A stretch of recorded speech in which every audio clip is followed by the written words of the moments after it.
What's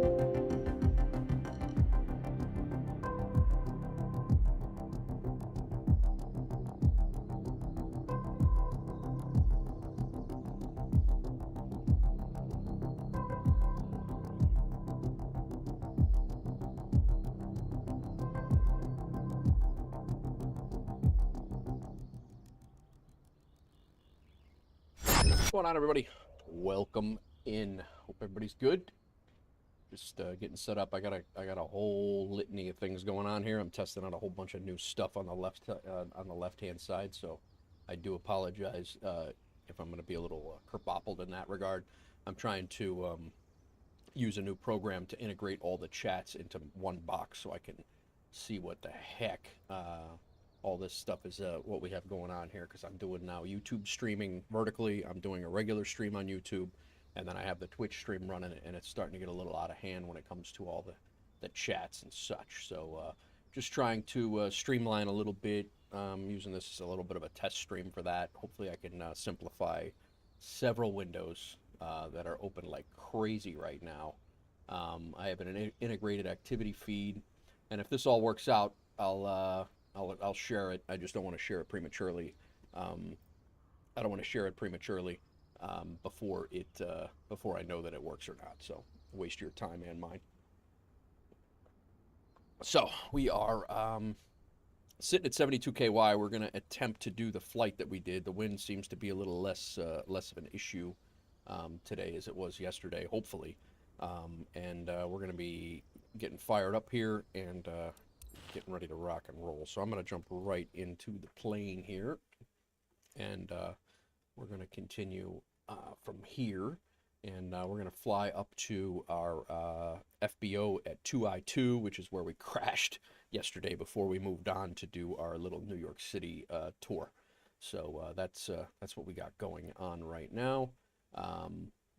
We should be live on YouTube. I still cannot figure out why. Cannot figure out why Twitch vertical is not working. I thought I had that nailed down. But what's up, Goldrake? How are you, man? Welcome in. Got a couple of streams going, guys. There is the stream on. Yeah, see, it says it's connected, but it's not doing. It is also not connected on the on this other integrated chat thing. Is not connected, so I don't know. But there is a vertical chat, and I'm sorry, there is a vertical chat, there is a vertical stream, and then there is a horizontal stream also. So let's go ahead and get going here. Our track IR, I thought I fixed that issue. I guess I did not. Our track IR is still must be using the yeah, it is DCS World. I don't know why. I've tried to save that a couple of times. I don't know what else to do with that, but there. Now we're good. Okay. I did try to do an airline flight in the new sim yesterday. Did not work out so well. I got about 2 hours into a flight from Nashville in an A-320. And I got about 2 hours into a flight in Nashville, and I don't know what went down, but we had either a server hiccup or I was messing with settings and something jacked up. I'm not really 100% sure what transpired, but something did for sure, and we had a bit of an issue. So can you guys hear the game sounds? I cannot right now. No, I can right now. All right, game sounds are good. Let's go ahead and turn on our avionics. Battery on. We're going to put in our flight plan here. We're going up to 6,000 feet. It's going to be about a 40-minute flight. I think it's about 100 miles. So, what's up, Young? How are you, man? There is a major outage, this says. All right, fun. What is the major outage? Exactly. We're currently investigating the issue.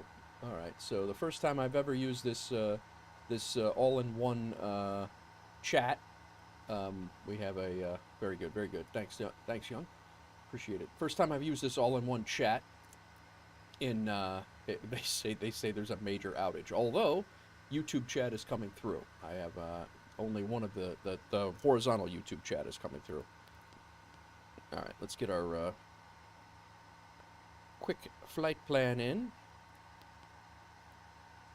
2I2. So that is up there. We will spin out this. We'll go out 50 miles for now. Let's get our altitude set for 6,000. Vertical speed to 500 initially. Our heading, we'll mess with that when we get back over there. Armageddon's Fire, what's up, man? All right, so Twitch and YouTube horizontal is working in the new chat box. That's good. How's it going, Armageddon? We can get rid of this now. There we go. Every once in a while, that's been a bug in 2020 and 2021 with the Kodiak. I get stuck in that keyboard entry, and then all of the keybinds don't work. All right, that's working. Our conditioner lever is working. Flaps are working. We don't have gear, so we don't have to worry about that. Autopilot on and off is working. Off. Very nice. I think we're good, guys. Young, we're trying to do... I'm doing well, man. I'm doing well, Armageddon. Thanks for asking. Goldrake, how you doing, man? You're over on the vertical YouTube side of things. Hope you're well. But yeah, Armageddon, I'm doing well, man. I'm really good. New sim is working very well in the general aviation realm. Yeah, set reverse thrust is right. Reverse thrust is good. We are good. I did set it. Thank you for the reminder, Young.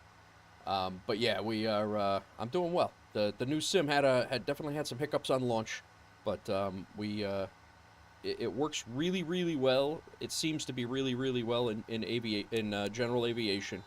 It is leaves a little bit to be desired so far in the airliners. I was in the 320 last night, and it was not great. It was not great at all. This is supposed to be. Hang on a second. That's the vertical stream. That's this one. There we go. Vertical stream now has 2 in it. I can see that over there. Maddie Lynn, what's up, man? How are you? But,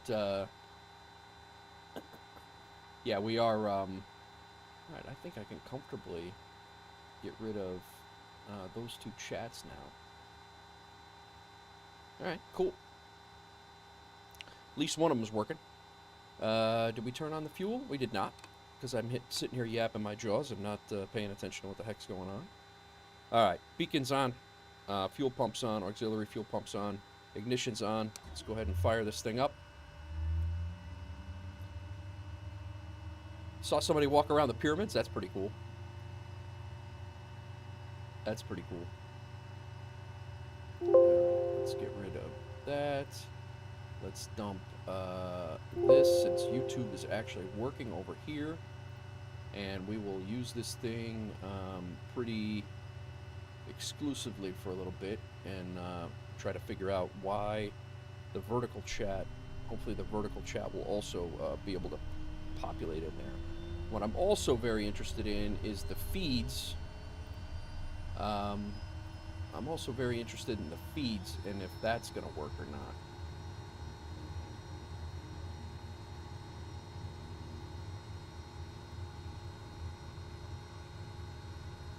So I got vertical chat over there. Lost connection to Caster Labs. That figures, since I just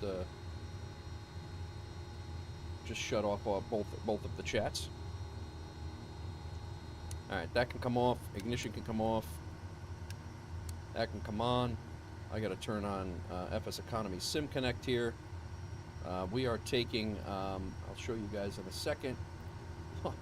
That's amazing that I literally just shut those, and it, let's put Twitch chat back up then.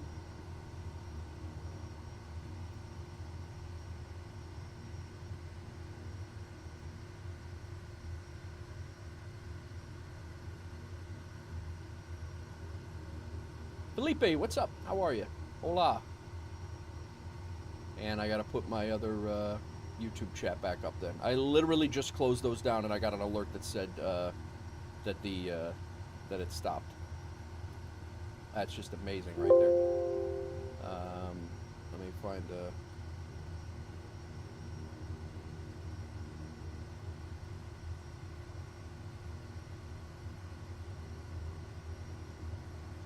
I'm well. Thank you for asking. I gotta find my other YouTube chat here. There it is. All right, got it. Friendly reminder, everybody on the horizontal screen to go over and like the vertical stream as well. Thank you, Maddie. I appreciate that. Very nice of you to throw that out there.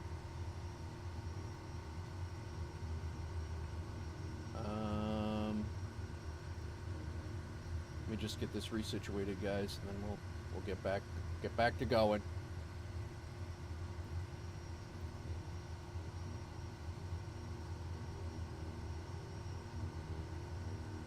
All right, we're getting ready to get out of here, guys.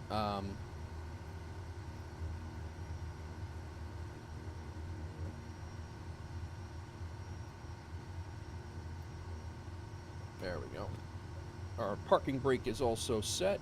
I need to get FSEconomy 7 going. That's going to help us with our... No, don't need that. What else am I missing? I got landing rate monitor on. I have all that going. Say intentions. Let's do that.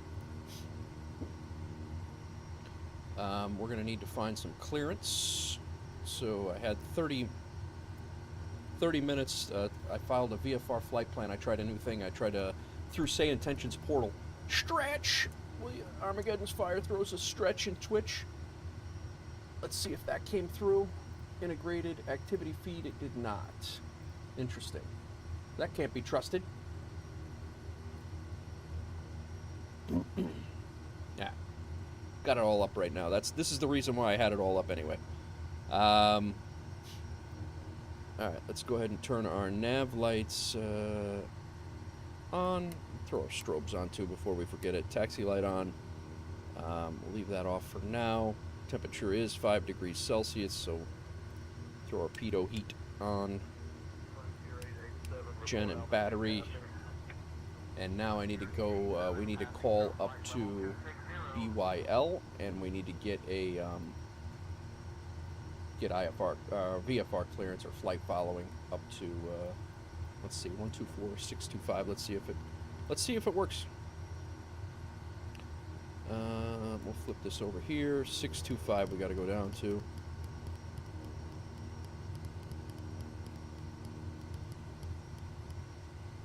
And then we have a Say Intentions live map that they have, and we're going to see if this pulls up. Indianapolis Center, Wolf Air 049 requesting flight following up to 2 Ida 2. Vertical streams in, it's just another stream on the channel. On Young, if you go to the channel. Wolf Air 049, not currently under flight following state requests. We're requesting the flight following from 72 Kilo Lima to 2 Ida 2.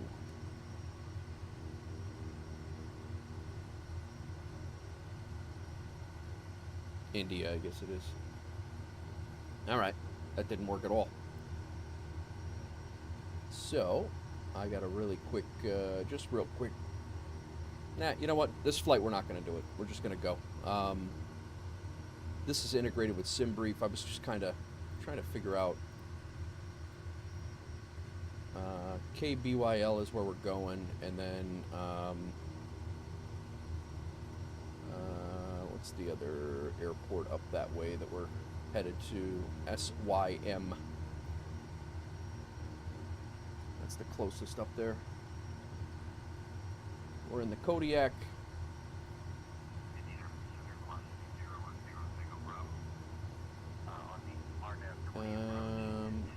What are we taking here? We got 1, 2, 3, 4, 5, 6, 7. We'll just call it 8 passengers. So we're actually leaving here pretty heavy.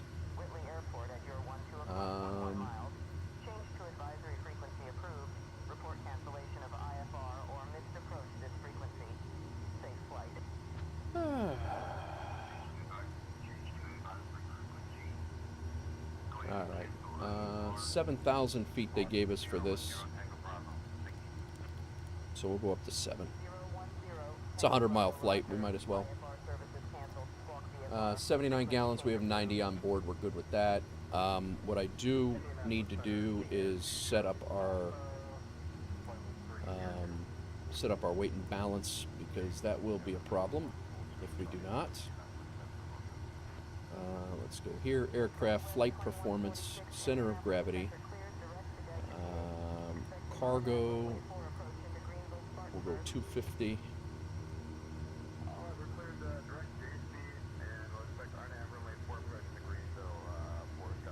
And 250. That's in the cargo pods. And then 180. And 180.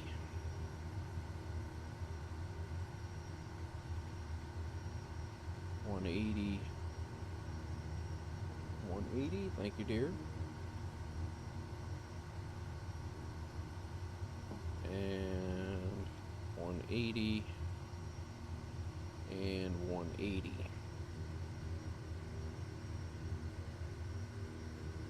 That should do it. These should be zeros. All zeros there. This is saying our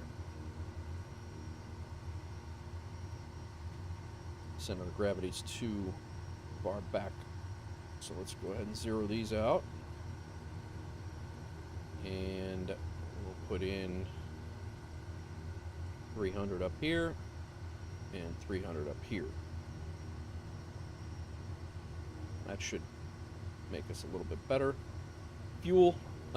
We had 90 gallons on board, which is 28%.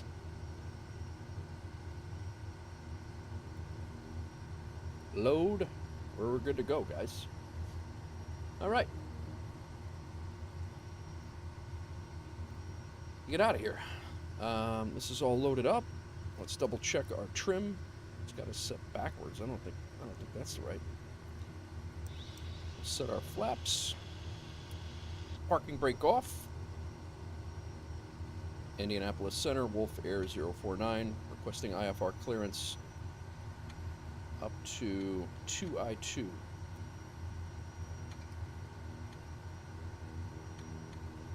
Now I want to test out this thing, and we'll see if that has updated through SimBrief or not. This airport looks a lot better than in 2020, guys. I'm not even lying. 049 cleared to Olive Hill Cellars via radar vectors ESON, then is filed. Climb and maintain 5,000. Expect 7,010 minutes after departure. Departure on 124.625 squawk 3555. Release for departure. Clearance void if not off by 1924 Zulu. Time now 1909er.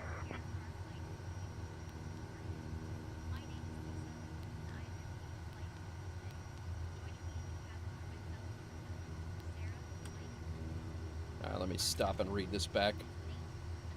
Cleared to Olive Hill Cellars via radar vectors ESON, then is filed. Climb and maintain 5,000. Expect 7,000 10 minutes after departure. Departure 124625 squawk 3555. Release for departure. Void if not off by 1924. Wolf Air 049. All right, guys, can you see? Wolf Air 049. Read that correct. Can you guys see the stream? Like I'm stuck off the runway here. Can you guys see the stream overlay? Yeah, that's like legit. You fall off the runway, it definitely is a little bit harder to maneuver. We landed here yesterday, guys. It was not pretty. We hit a hill over here and got launched. That hill actually right there. We got launched and went airborne again. I did not have my my reverse thrusters. My reverse thrust was not bound, so we literally ended up right over there by that tree, and it was bad. It was a near catastrophic landing over here, if you could call it a landing. All right, let's turn around here, and then we'll go look at one of the coolest things in this sim. Just a little feature that nobody even knew they wanted. We're gonna step outside for a second.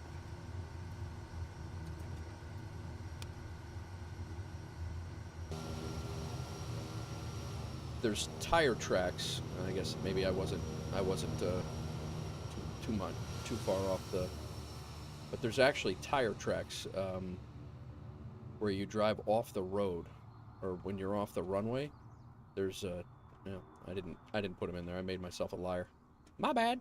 But yeah, when you get off the runway and in the grass, you put tire tracks in the mud or in the dirt. So I'm going to be doing a couple of different videos that are going to showcase some of the various things that are different between here and what the hell's going on right now. Back in the cockpit, guy. There we go. Thought I had that bound, but all right. Let me, before we get going here, I want to try to get this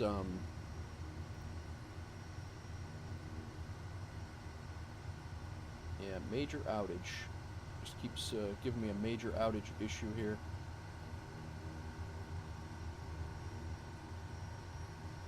I'm not gonna mess with it too much.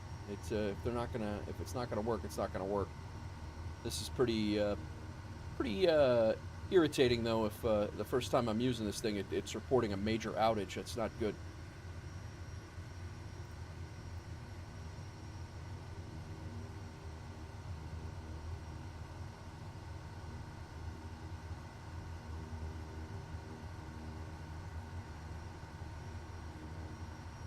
Maddie, Manhattan was phenomenal yesterday. I wish you could have seen it. It was amazing. It loaded in perfectly.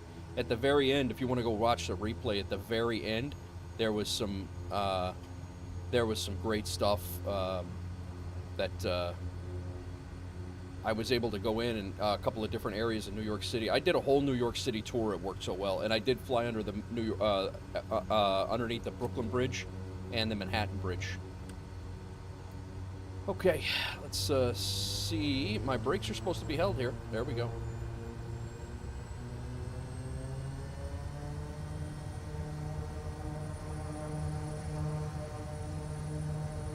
Pull this back to 2,000.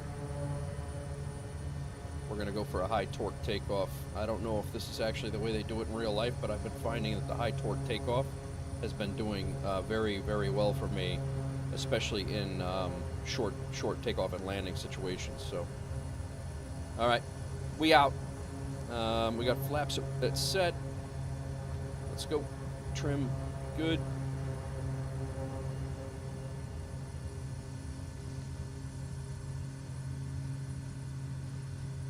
Airspeed's alive. This is gonna be. Get out of the way, man. We're good. That was probably one of the better takeoffs we've ever had over there. I did not set my heading bug. Wolfair 049, radar contact. Over Carr Airport at 900 feet, heading 052. Williamsburg altimeter 30.09er, cleared direct ESON.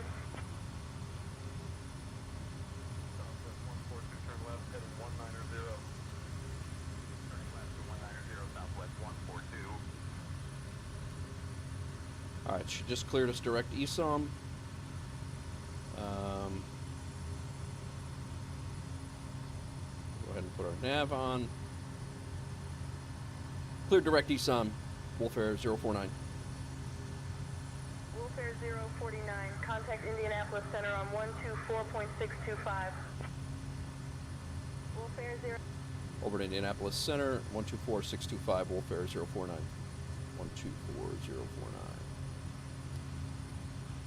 Sorry guys, just trying to get out of here. 124.625.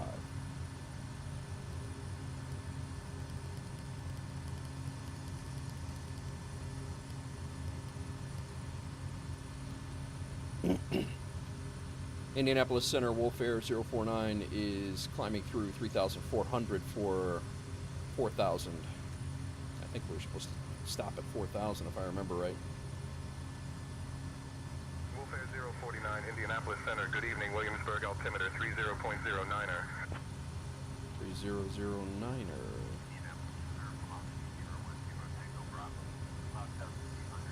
All right. What's going on, everybody? Welcome in. Welcome in. What the hell is that now? You've been logged out from Twitch. What?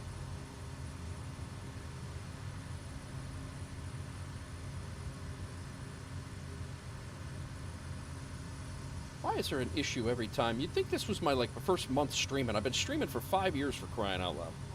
6 years. Indianapolis Center, Collegian 413, flight level 340. 413 Indianapolis Center, good evening. All right. Good news is I don't think it's as windy as it was yesterday when we go try to land here. So that's a plus.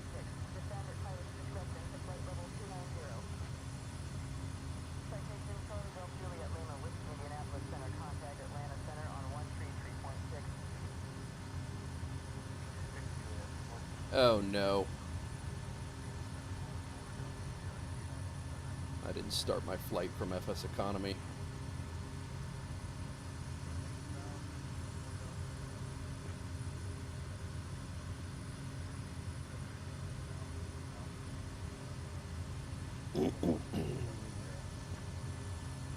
All right. You have been logged out from Twitch. You may need to sign back in. All right. I can do that. That might have been... that might just be my Caster Labs thing that I'm trying out. Twitch Connect. How's everybody doing today?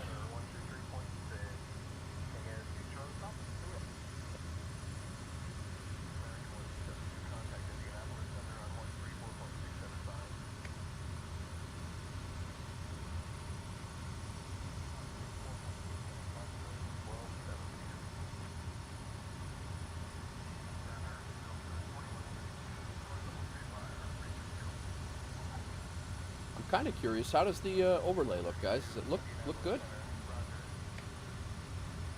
Does it look like it's does it make sense?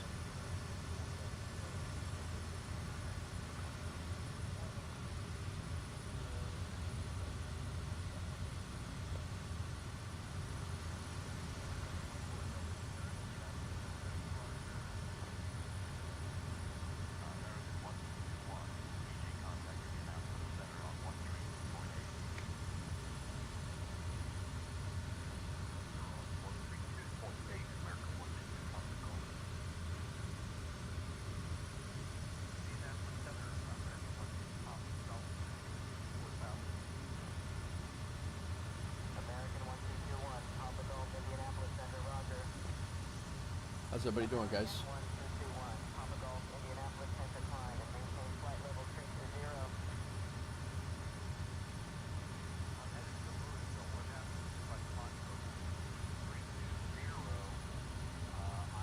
My wife and my daughter are setting up the Christmas tree. They're out there singing. I offered to bring in the mic.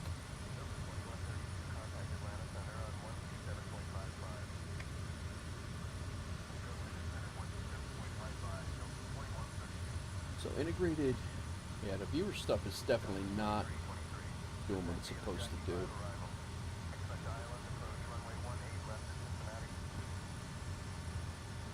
Maddie, I don't know if you heard me. Did you hear me say that Manhattan loaded in phenomenal yesterday?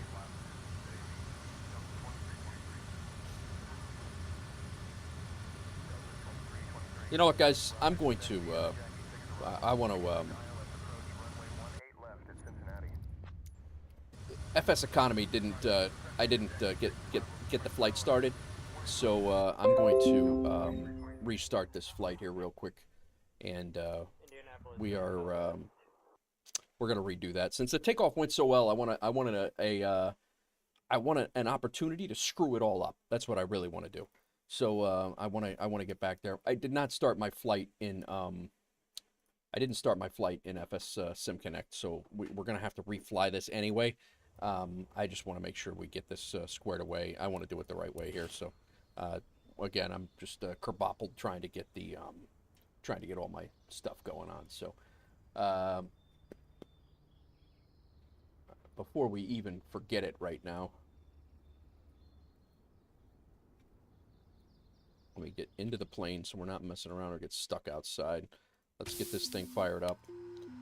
We are not going to take anywhere near as long to do what we did before. Let's get all of our settings. Our parking brake is on. Everything else is good. That's sorry about this, guys. I just I don't want to have to fly this mission again. I'm just going to go ahead and start the flight right now here, and then we'll be good to go. Pause system test. Okay.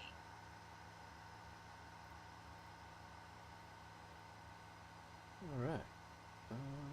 YouTube chat is connected. Connected to YouTube chat. So it looks like we have both YouTube chats now. That's good. If anybody doesn't mind, if you don't mind going to and throwing a message into into both chats, guys, just so I can see. I have this integrated thing going on. So let's go ahead and load the plane according to what we had before. Fuel. We had Goldrake test. Thank you very much. That works in there. That is the vertical one, it looks like. And then I haven't seen anything on the horizontal yet. If anybody is in the horizontal chat. All right, we are looking at 28% fuel here. Cargo, we're going to go 250. Sorry, guys, I really hate restarting that, but especially after the takeoff that we had, but it just, we were going to have to do it again anyway. I would have had to do it off stream. When we get to 2I2, there's really no point in going to 2I2 without stuff in the sim, so it just, it makes more sense to do this. I do apologize, but I like to keep a continuous series going, and it doesn't make any sense to do that partially, and yeah, so that's one of the reasons why. All right, 25% there. Seats are good. 180. We should have a co-pilot visible now. Cargo's there. Fuel is good. We should have 44 in each. Load that in the aircraft. Weight and balance went. P.O. Boss, what's up, man? How are you? How goes it? All right, Twitch is working over on the in this integrated chat. I still don't have any integrated viewer alerts, but that's okay. I can test those when they come in. All right, so they did give us 7,000 feet. Let's get this set up again.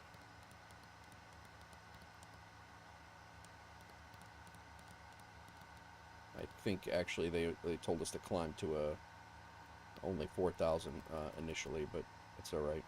That's what we'll start off with there. Let's get started up. Ignition on. That's down. Our fuel is on. Our flight is started. Let me delete this Discord departure since we're not going to be landing ever. It'll just be another departure that is a dead leg. We are at 72 KY, PO. 72 KY. And we are getting ready to fly up to 2I2 with, we have a whole list of stuff here I'll show you. We have on board a Wolf Air passenger, a Kentucky crate of Kentucky bourbon, another Wolf Air passenger, another commuter, another passenger, one crate of Illinois feed corn, some cargo to go to John C. Tune, and then a crate of pulled pork. We're bringing all that up to 2I2. When we stop at 2I2, we're dropping off two commuters, or a passenger and a commuter, and we're picking up 2 other things to go elsewhere. So that's what we got going, and then we're going to try to get back to our hub at 1M9. That's our goal today, is to get back to our 1M9's hub. That's what we're attempting to do. So let's shut that down. We are starting up.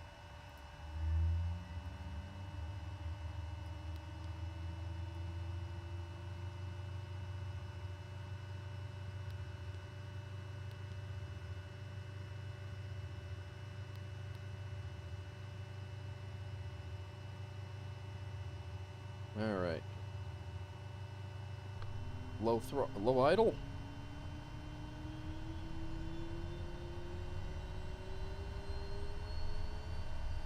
The Kodiak sounds amazing, guys. I know I say it every time, but it really is good.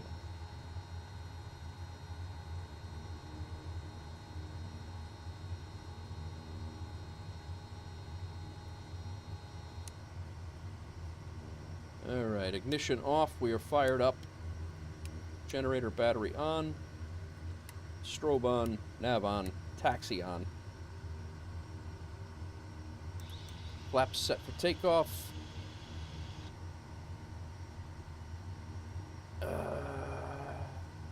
We need our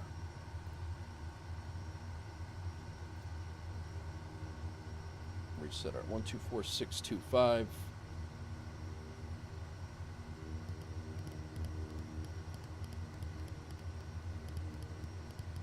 Get our clearance again.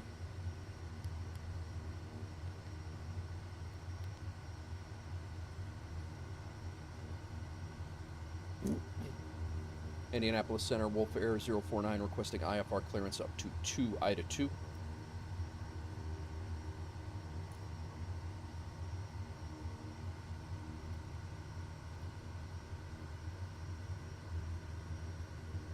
Wolf Air 049 cleared to Somerset. Radar vectors east zone and then as filed. Climb and maintain 5,000. Expect 7,010 minutes after departure. Departure on 123.9er, squawk 5574. Released for departure. Clearance void if not off by 1943 Zulu. Oh, I know what happened here. 1928.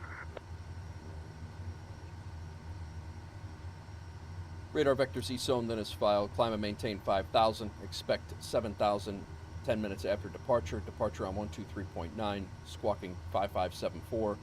Release for departure. Clearance void if not off by 1943 Zulu, Wolf Air 049. Somebody just, I didn't know what that was. Somebody actually just spawned inside my aircraft, and I thought, that all of my avionics went out. I thought everything went out, but it was actually their aircraft inside my aircraft. I almost had a heart attack. But yeah, that's what it was.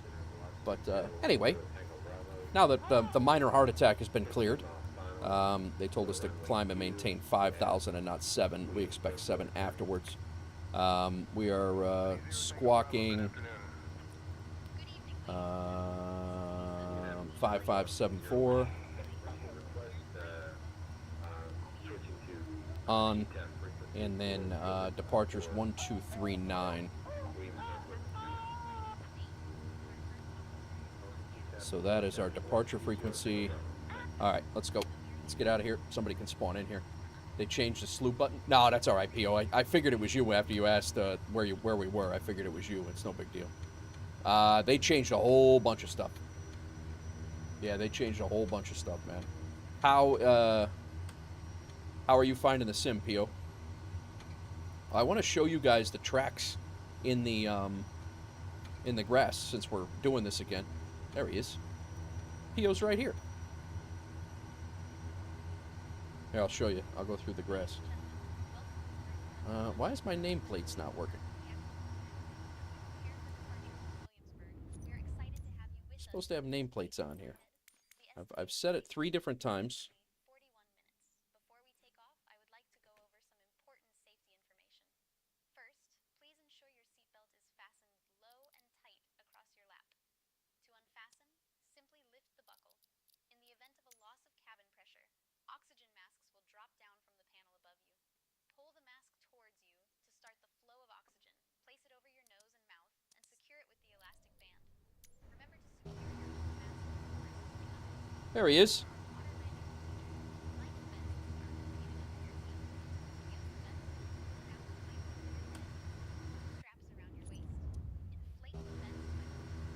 All right, let's take a look at now.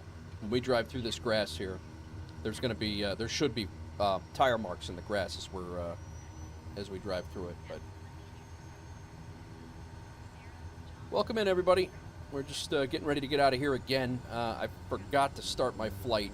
Forgot to start my flight before, so we restarted it, and we are getting ready to go. Teething pains are quite annoying. Getting used to the new key binding stuff. It's it is a very pretty sim, especially in GA.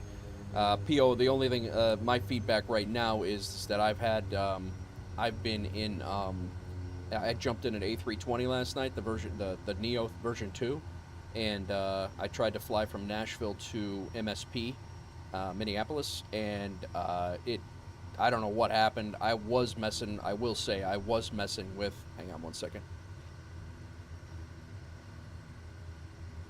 Sorry. I will say that I was messing with settings and working on my key bindings and stuff like that at the same time. So I don't know if I might have hit, did some bad move or something like that in my either on the controller for the drone, which is the only thing I use my controller for, or if I had hit something in the keyboard that made the whole thing go to hell. But either way, 2.5 hours or 2 hours into my flight, I basically lost control and lawn darted.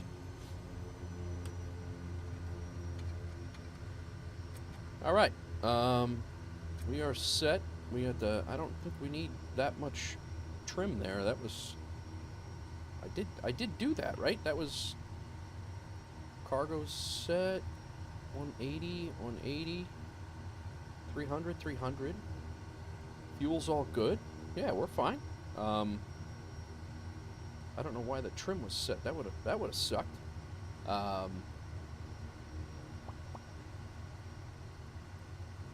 I don't want that blowing in my face right now.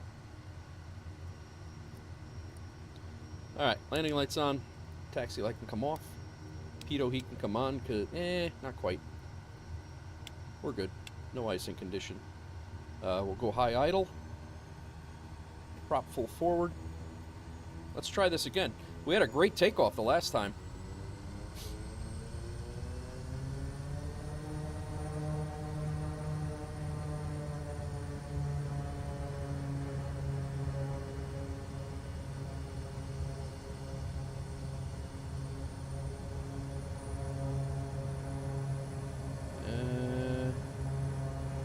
Go right around there. All right, Pio, we're out of here, man. I meant to show you the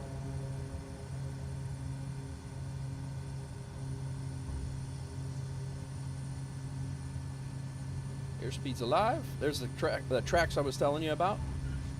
Whoa, come on, guy, up. Don't sink. Maybe we did need a little bit more trim.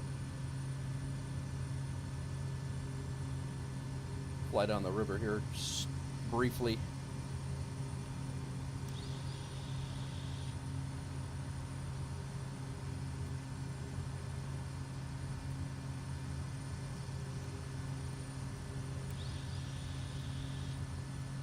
I think our last takeoff was better.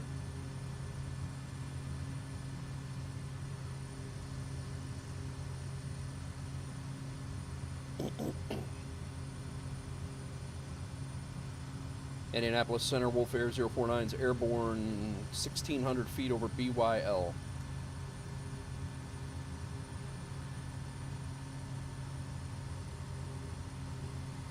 Wolf Air 049, Knoxville departure. Radar contact. Cleared direct E-zone. Climb and maintain 7,000. Clear direct E-zone, climb and maintain 7,000, Wolf Air 049.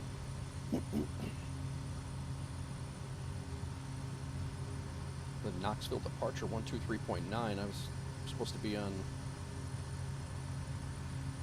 Whatever. Let's go ahead and nav mode.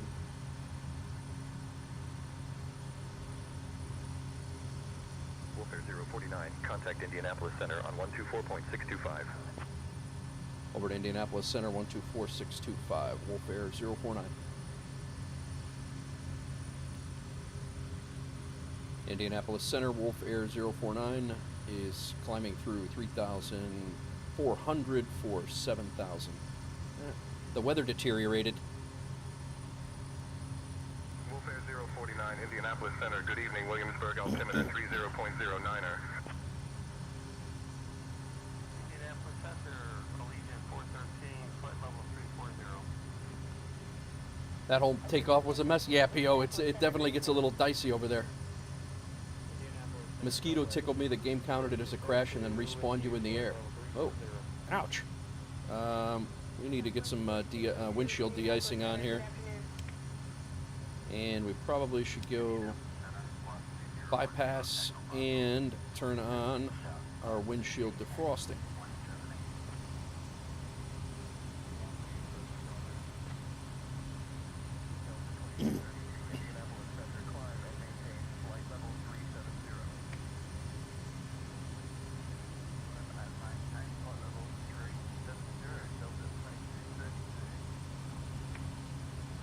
Almost up to cruise here. I was really hoping for a nicer flying day, guys. I really was, than yesterday. You're left of me?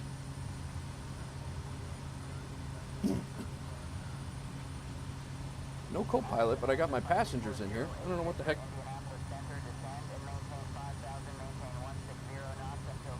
All right, we're on our way out.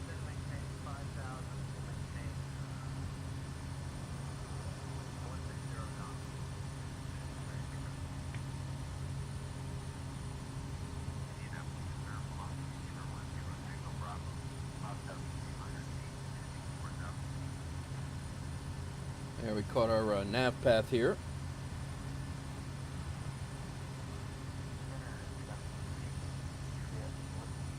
Gonna be flying just above the clouds. Got about 100-mile flight, guys. It says we'll be in the air 53 minutes, but that's not going to be the case. We're only flying 99 knots right now. Once we level off, at very few seconds, our airspeed's gonna kick up significantly. We'll probably be only in the air about 30 minutes. If I had to guess. The good news is all the stuff that we were supposed to bring, we brought this time, so. The last time, we didn't bring it. It was bad. But.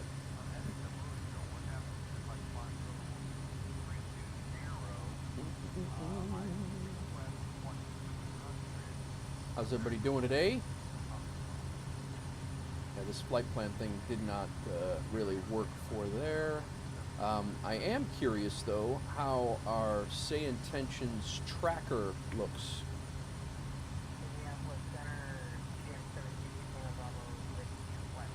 So, let's see if we can find us. There we are. I'll be damned, guys. Say Intentions tracker.sayintentions.ai. I'm going to pop that up, and there's our flight plan. And then if you wanted to, you could actually come in here, and that's us right there, BYL to KSSYM. Wolf 049 shows us on here, and it will track your flights just like you're looking at a regular flight tracker, you know, third party, like seeing everything. So. And it's every Say Intentions flight that is filed right now in the world is on this flight tracker. Pretty cool. Not gonna lie. And that's based off of the overlay that's at the top of our screen. So, your flight is cursed. Sorry, man.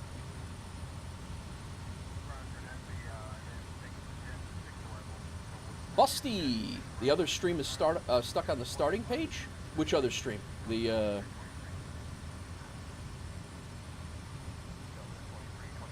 There shouldn't even be a starting page for that other stream. My preview's showing that it's running. The vertical?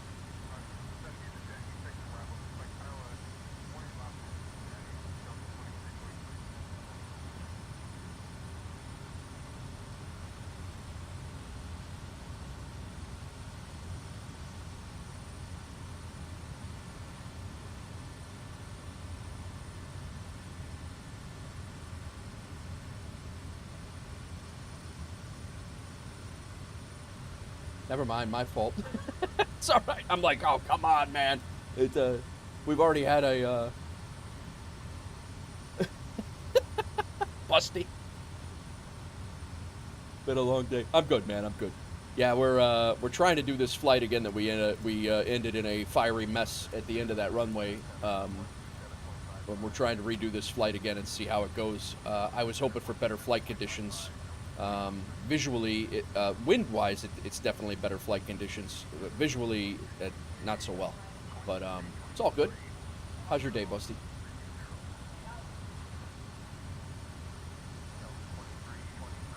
Appreciate everybody for coming in and hanging out. Guys, if you're new to the channel and you don't mind hitting that subscribe button, definitely do that. If you're on the hello horizontal stream chat, Busty says.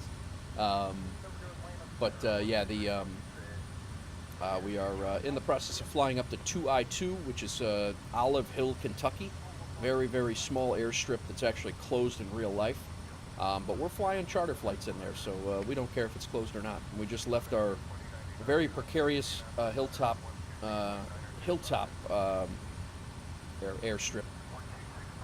So, giving it a whirl. Busy day at work. Everybody's getting their turkeys. Yeah, I'm sure, man. I'm sure.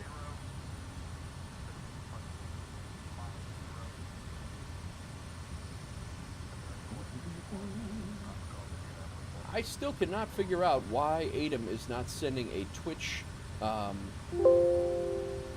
We won't stream vertically to Twitch. I don't understand that, because ATEM, I believe, was built for Twitch, and the vertical streams in Twitch. So I really I don't get that, but I'm sure it's something I'm doing wrong, and we'll figure it out when we get a chance. All right, bring you guys up to speed. We're bringing 1, 2, 3 Wolf Air passengers, 1 local commuter, a crate of Kentucky bourbon, a crate of Illinois feed corn, some random cargo, and a crate of pulled pork is all on board. So we got about, it's a full plane load, and we are on our way up to mid-Kentucky to drop this stuff off, and or drop off some of the stuff, and then we're going to continue on to probably back to 1M9 or our FBO at 1M7, because there are things back at 1M7 that we need to bring back at 1M5. We have a whole bunch of stuff. I know guys are busy. The Wolf Air Aviation pilots and FSEconomy, everybody is busy. Nobody's really flying at all right now. Everybody's trying out the new sim and stuff, and I completely get it. But there are a ton of jobs to do, guys. If you're looking for something to do and want somewhere to fly in the new sim, join us.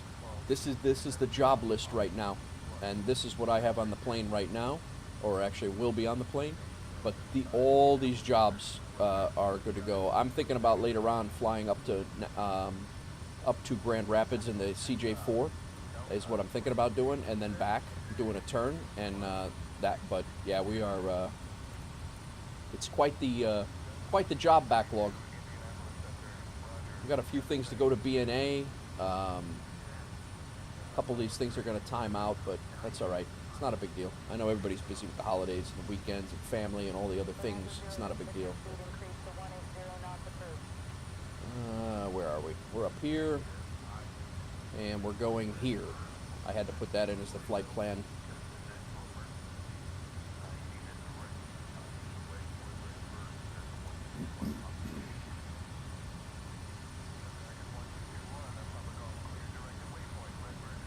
If you're on the vertical stream, guys, and you want to join us, the first link in the description is a link to the horizontal stream.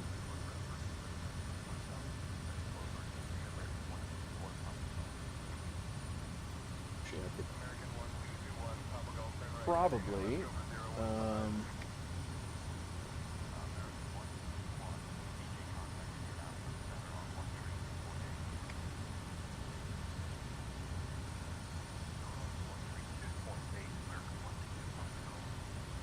I can probably just put this in here as a pinned chat.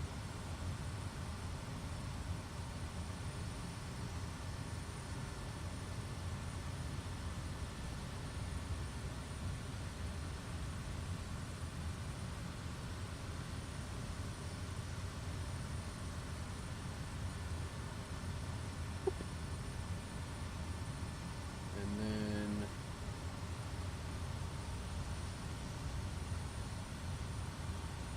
pin that.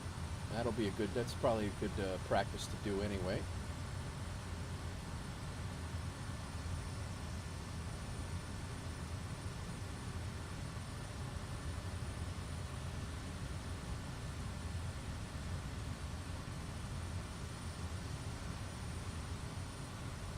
All right, who we got out here?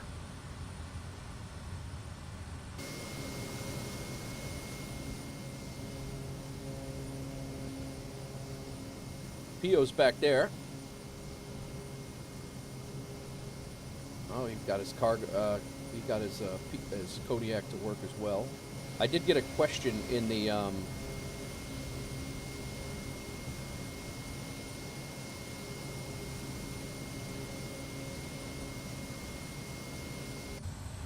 I did get a question in my one of my videos that asked me how I got the Kodiak to work. To be honest, I just all I did was load in, and it came over from my 2020, apparently my 2020 planes. So that's how I got my Kodiak to work. All right, I gotta look into what our wind is looking like over here. Select a runway. We're looking at a 3010 altimeter reading.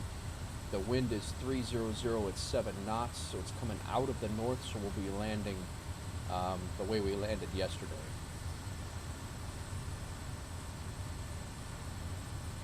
So we'll be landing on runway 0.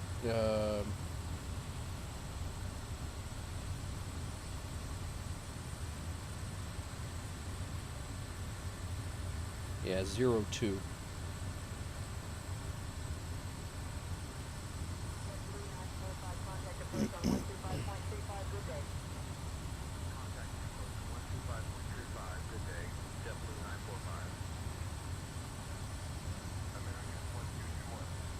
We do have to watch out because our this visual approach will run us into hills if we don't watch out. All of your market stuff place transferred. You just click the Kodi and here you are. Yeah, that was the same with me. My Kodi came over. A couple things did not, and it took a few minutes to get them back. But you know, I'm honestly very excited to jump into the Longitude. I could not fly the Longitude or log into the Longitude at all in FS 2020. So I'm actually excited to jump into that thing and give that a whirl.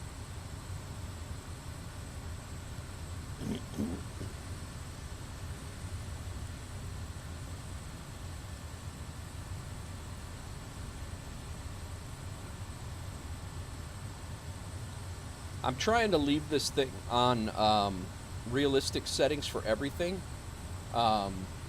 Yeah, it was very weird, and you guys have seen me talk about it on stream before, and people are like, wow, the Longitude's fine, it works for me, it works for me.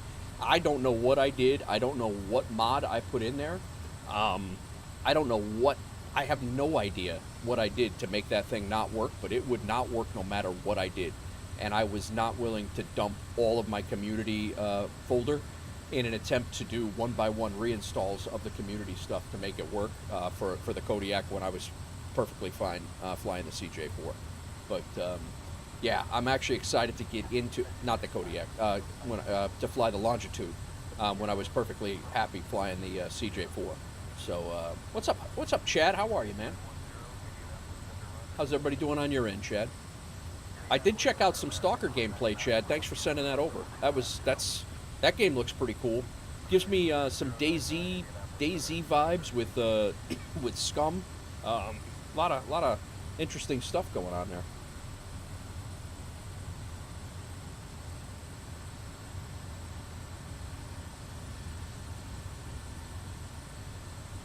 It does say we have 10 miles visibility over there, so.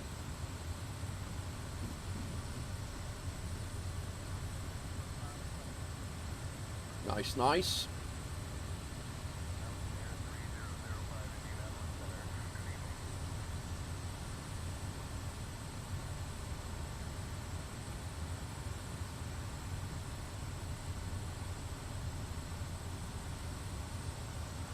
Busty, I wouldn't know. Yeah, 10 miles visibility will be nice for sure, especially if you saw the end of last stream. 10 miles visibility would be great. Yeah, last stream I yesterday coming into this PO into this airport, I had I think it was a 22 knot gusting headwind or gusting crosswind. It was bad. It ended bad too, but. Yeah, Chad, it definitely looks good. I could see myself playing that off stream. I don't know if I would stream it, just because I got so much traction going on right now with Flight Sim, but it wouldn't be a bad one-off stream for sure. Busty, yeah, I don't know. Like I said, the turbulence feels like when I'm on a plane and you're getting bounced around a little bit, but I'm not a pilot, so I can't say that it's real or not. And if I'm just being a little whiny, a crybaby about it, or if it's over-exaggerated. So I have thought about turning it down to medium. I really have. We got overcast clouds at 1,700. Our airport there is, according to FSEconomy, our airport elevation at 2I2 is 1,000 feet. So we're not going to have great visibility getting down there at all. We're going to have about 700 feet.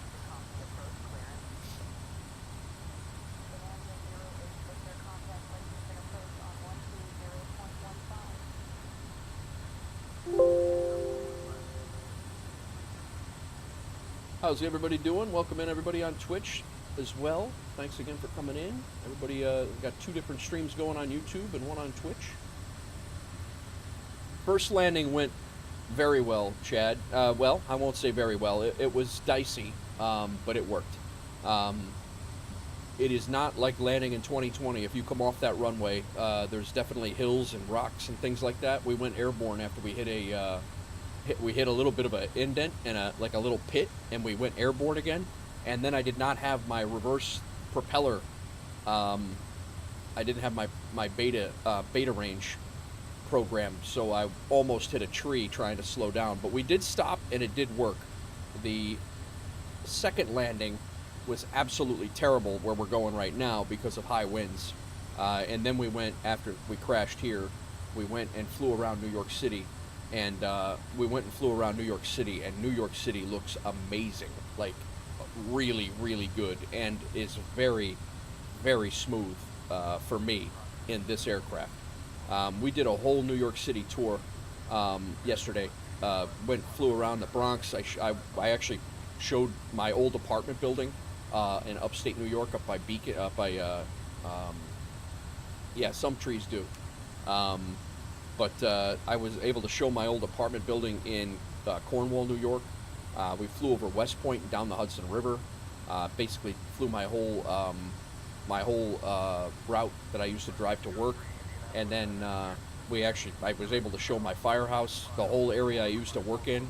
We cross-referenced it with some Google Street View maps, and it looks like it's amazing. Like probably the last 45 minutes of my stream yesterday, all we did was like a New York City tour. It was really cool. About to go to a wedding reception. Not sure if you're happy about going. I got you. It's never not usually something you want to hit, you know.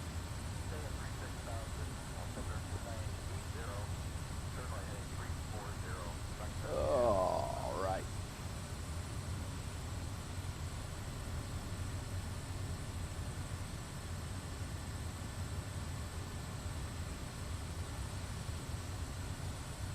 So we're we're exactly 47.6 miles away. And we're gonna hopefully descend here shortly down to about 2,000, or probably actually about 2,000 is gonna put us about 1,000 over the airfield, and hopefully we'll be able to see what we're doing there and come in. So free food. Good point. Good point.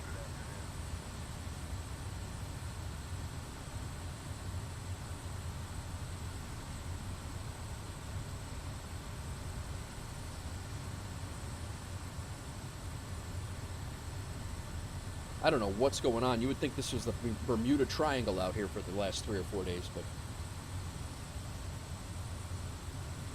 Yeah, I hear you, Chad.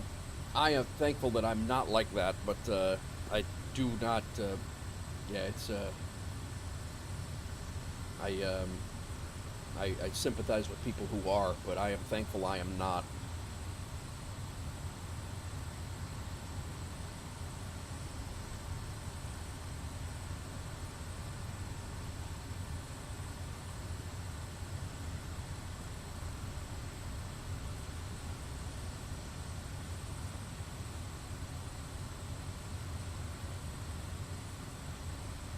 Busty keeps trying to out Chad Hurley, who's here.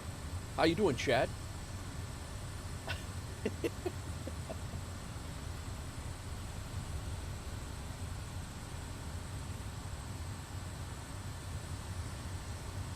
That's funny.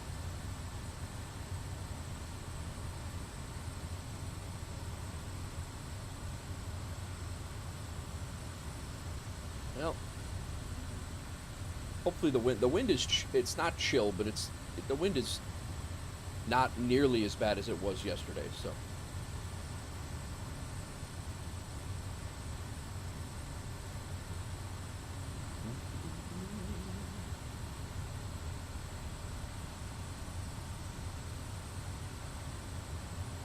My chair's starting to get a little wobbly.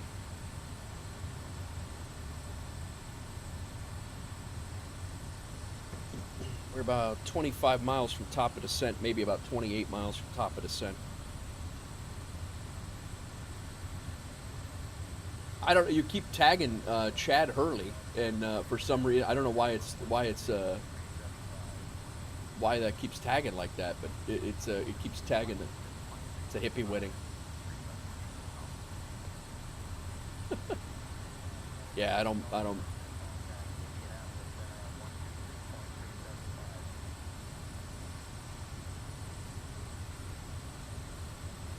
How you doing back there, Pio?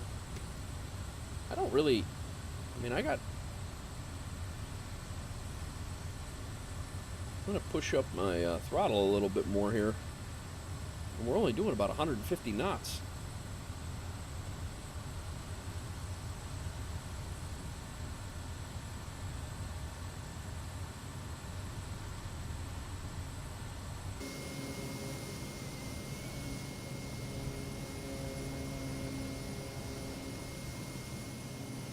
Oh, he said his flight was cursed. He might have logged. Look at this scenery, though. Clouds look amazing.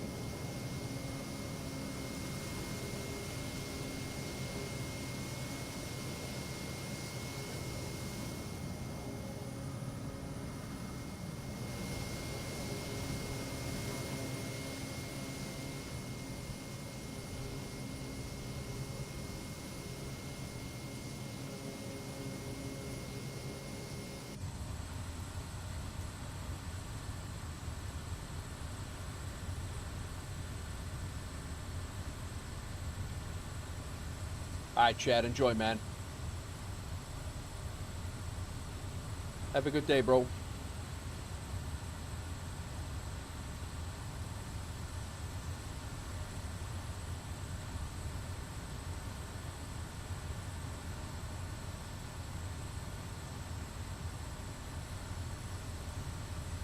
All right, Maddie, that sucks. Sorry to hear that.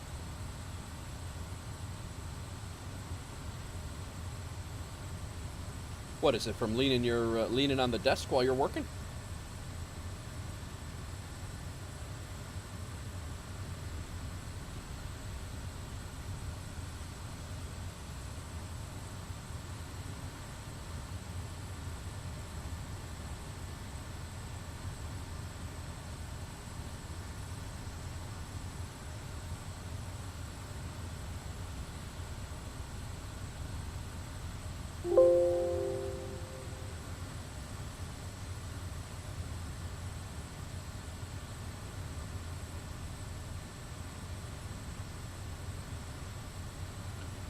All right, we are approaching.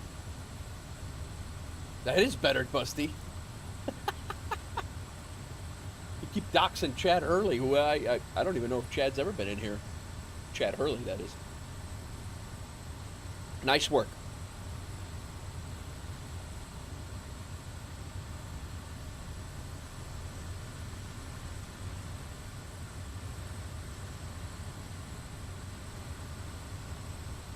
Well, the clouds look 1,000 times better in 2024 than they do in 2020. I will give them that. I think it actually is active sky. It's just as good as active sky, to be honest, which was a third-party software that I used to run that I had to stop running because it was killing performance in the sim.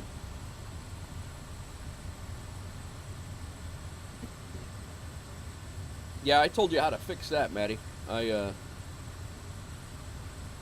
try to give you some pointers for that.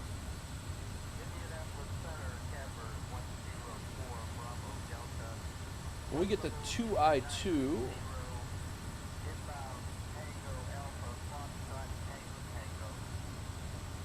yeah, I honestly, I think the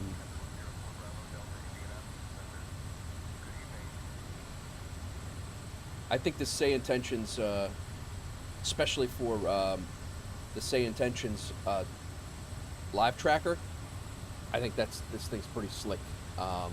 Not that thing. That thing's slick too, but I'm talking about this thing, where you can actually see the live tracker, and you can listen to the radio calls on the internet at tracker.sayintentions.ai. I think that's pretty cool. You know, our flight plan is filed. We had to file it from here to here, even though our airport is up here. It would not give us SimBrief. This interacts with SimBrief, and SimBrief didn't have our destination airport on it, so. Busty. I was in rain, snow. It's been my first stream of 2024, which was 2 days ago, not yesterday, the day before. My first stream in 2024, we went to Chicago and went through a snowstorm that we were getting right outside my window, and it was sick, really cool. Brother tried to set up a tripod. Your head was in the way of the camera. I got you. All right.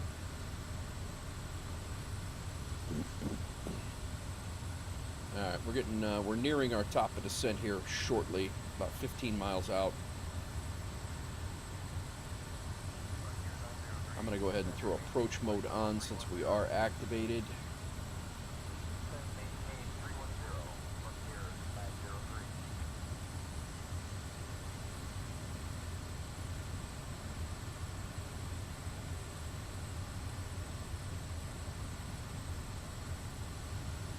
This is a very, very small airport, and like I said before, it's actually closed in real life. There's X's on the runways and stuff, so nobody would be flying in here unless you own the place. But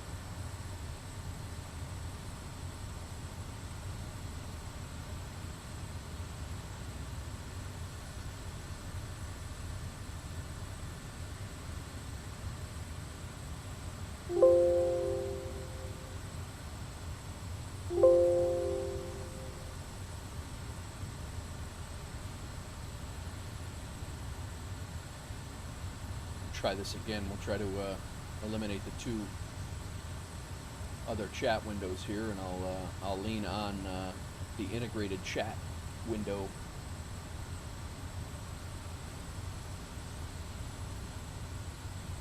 As it's supposed to be.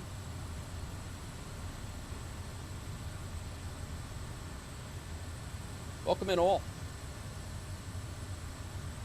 We're getting ready to descend through the soup here.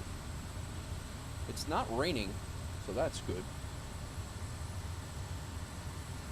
Now the wind's out of the south. Damn it, man!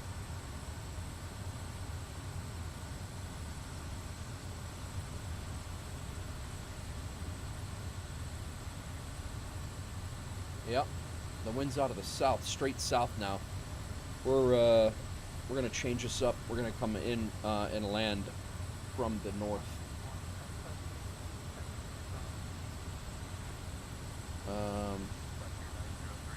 That's not what this is saying, though. I guess we'll go down there. We'll do a pattern if we have to instead of a straight in, and we'll evaluate when we get down there, and on approach we'll take a look at what the wind's doing. I don't know, Maddie. I know of a few. Like that 72 KY. I don't think it's not in SimBrief. It's not in Navigraph. I have to put user waypoints into Navigraph. I don't know if it's in Little Nav Map or not though.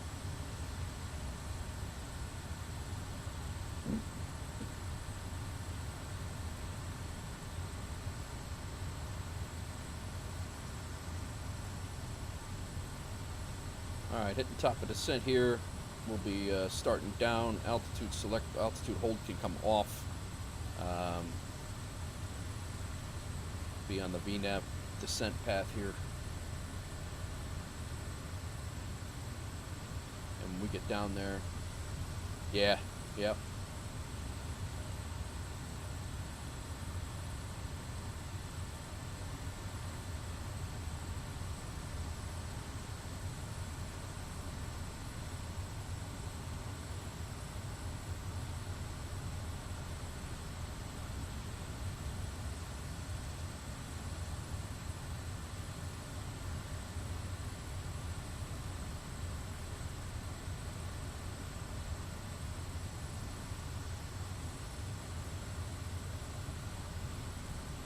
I want this one over here.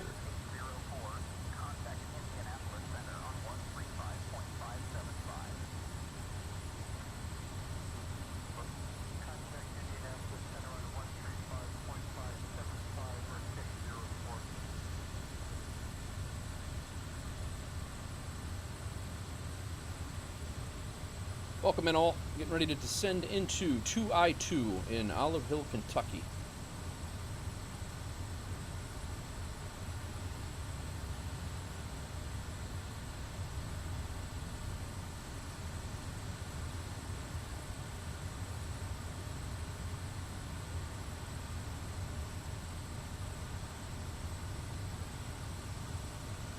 Let's go ahead and take some power out of here so we don't overspeed on the way down.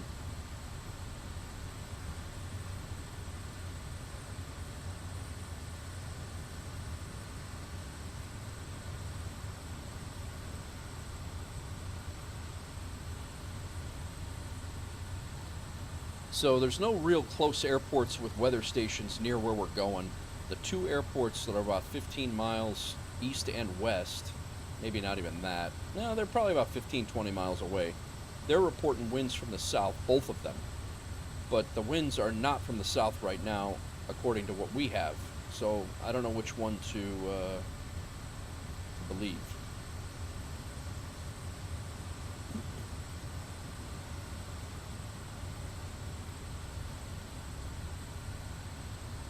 Right now, the winds are pretty much going to be blowing to the south when we turn on final. It's going to be pretty close to being right in our face.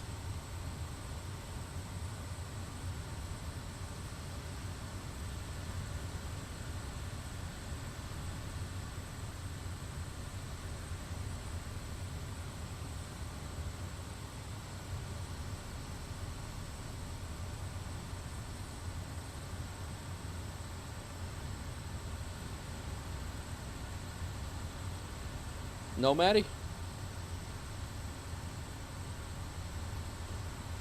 I mean, you're gonna get 2024 again, right?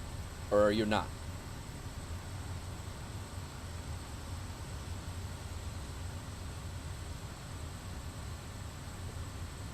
I don't understand if somebody is going to purchase the game 4 months down the road, unless you need the money back, but I get that.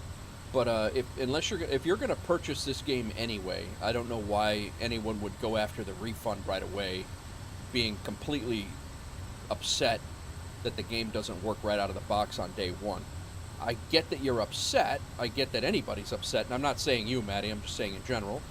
I get that people are upset, but I don't understand that if the mission is to play the game when it gets fixed or when they fix it, I don't understand the reason of going after a refund. Everybody was like, I want a refund, I'll come back in 3 months. And I don't really get that. If you're going to come back, then why go after the refund. But again, everybody's got, it's their money. I don't care, but it's just interesting. It's an interesting theory. That's all.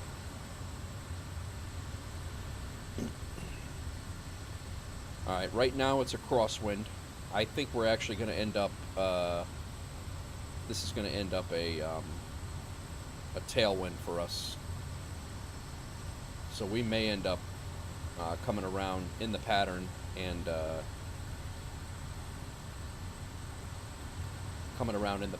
landing the other way.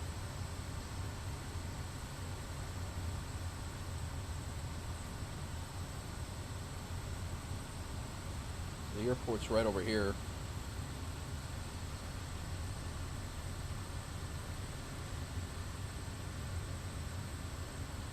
Airports are much easier to spot in 24 too. I will say that under normal conditions.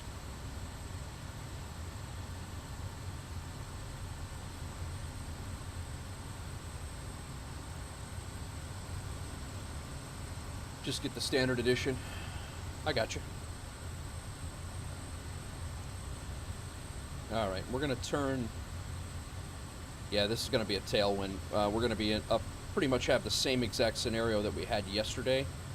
We're going to go down to 2,000 feet. We're going to overfly the runway, and we're going to come back and land the other way.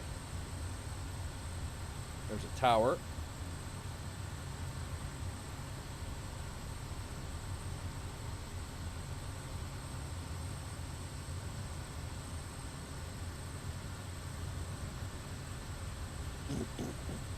Yeah, it's a crosswind right now.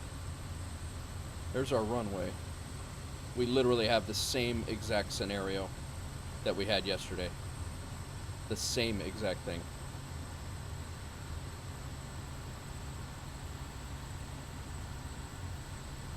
It's a crosswind from the tail.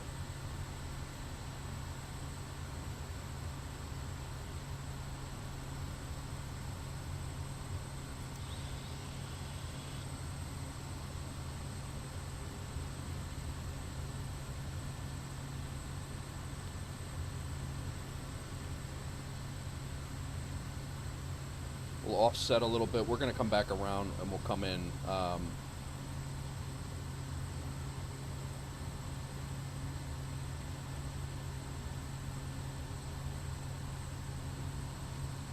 come back in from the other side. It's favoring it a little bit. They seem to be resolving issues. They do. They do. Yeah, I haven't had many of the issues either that everybody's going crazy about either.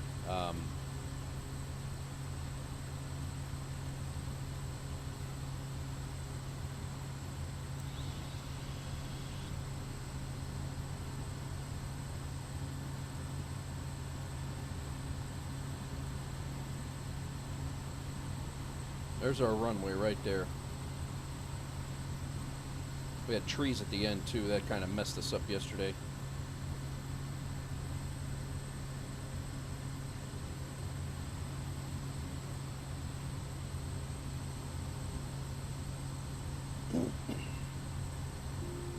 I'll hand fly this.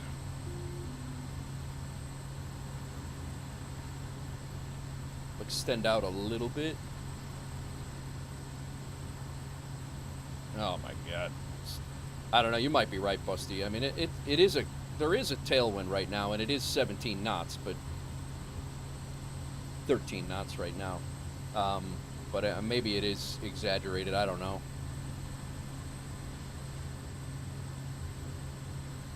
Like I said, I don't know what it's supposed to feel like flying a plane in this, 500. in high turbulence, but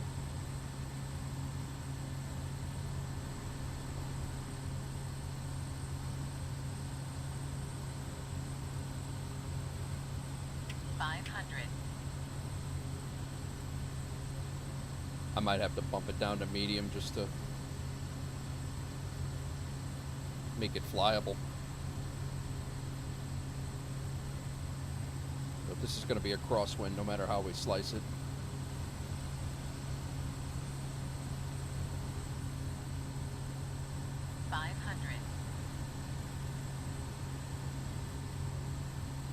directly in the wind here in a second. 500. 500. There's the field. 500.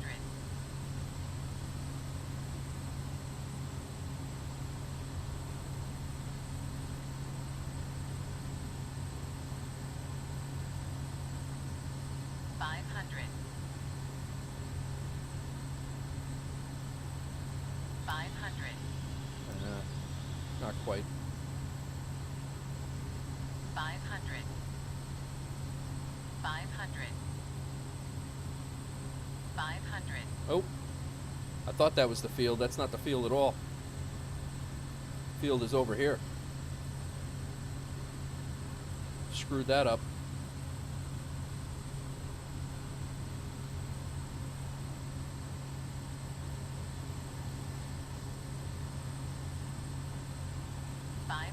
I lost the airport. 500. Should be right over here. What the hell? 500. How did I lose that? I turned on final. It was right there.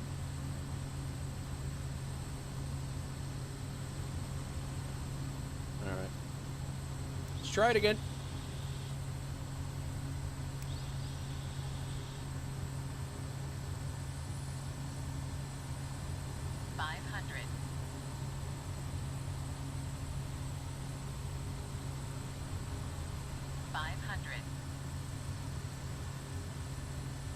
So many hills here, it keeps giving me the 500 reader.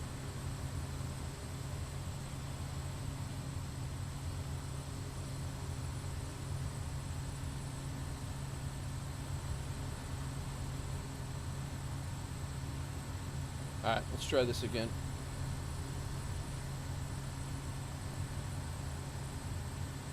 You know what? We're going to come out, we're going to circle out here.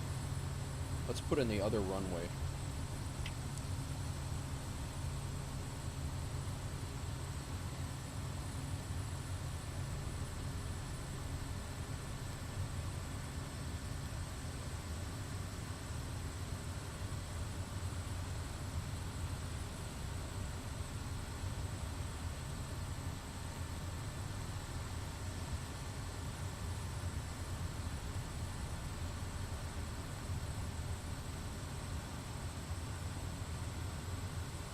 Maybe I was looking at a different airfield or something.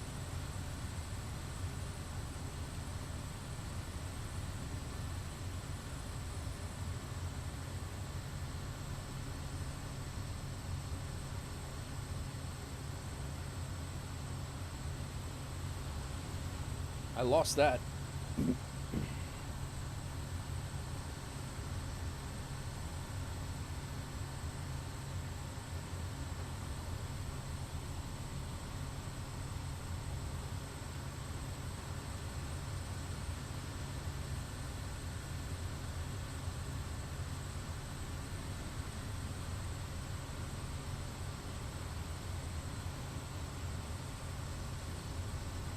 I don't even see where this airport went. After I just got done saying, oh, it's easier to see them here.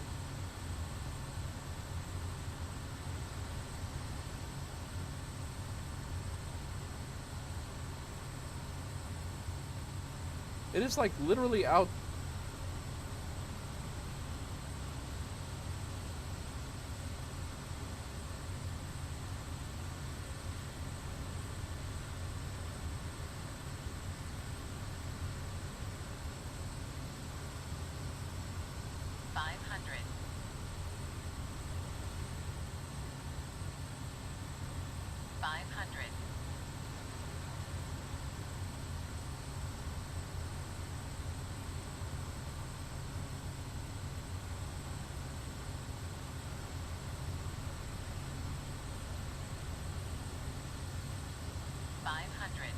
I'm getting seasick.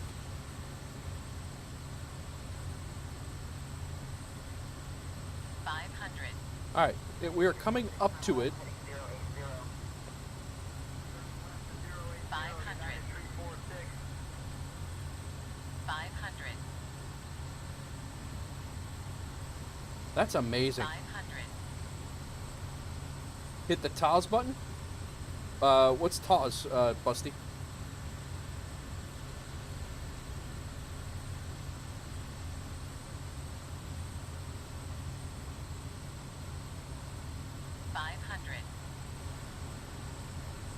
This runway is literally... Alright, we're going up to 2,500.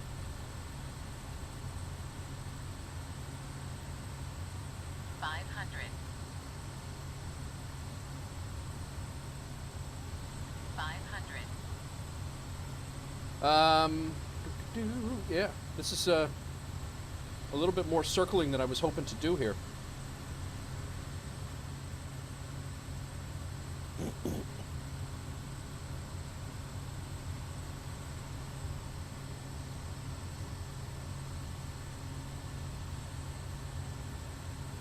Approach mode's on, VNAV's on.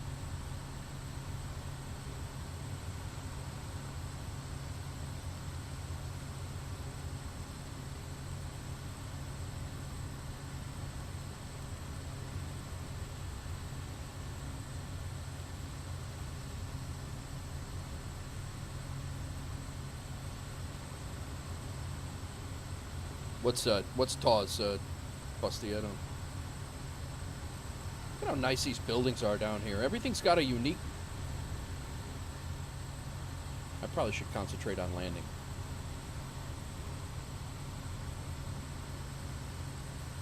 Alright.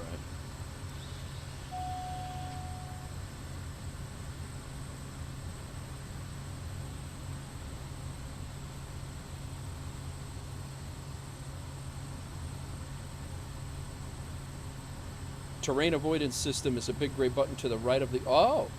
Okay.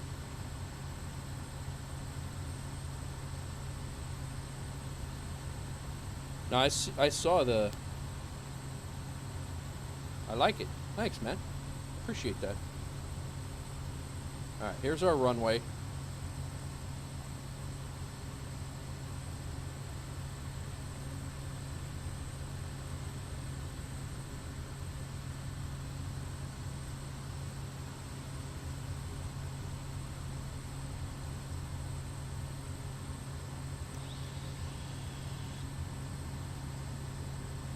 Right there. The wind is actually, we are shaped up well for the wind right now, or best case scenario. Let's go ahead and zoom out. Let's hope for a little bit better landing than yesterday. And by little, I mean a lot. Welcome in all. Just trying to get in here in this pretty insane wind condition in middle Kentucky. It's not stall. We got to get up this hill. It's going to be pretty much a crosswind. The wind's all over the place at about 15 knots right now.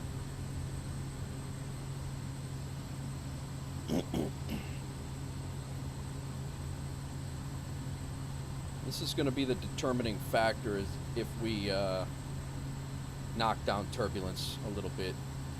I mean, it seems pretty crazy, but I don't know what a 13-knot wind is supposed to be in this thing.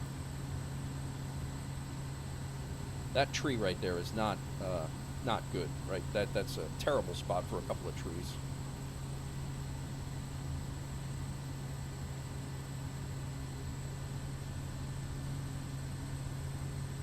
Whoa.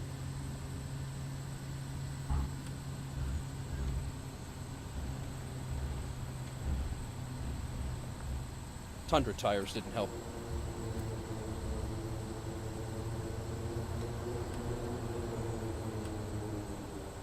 Oh my God. Absolutely brutal. I have been not having good, some of these short field runways, just not been good. Yeah, and this windsock is absolutely, completely wrong from what the plane was telling me.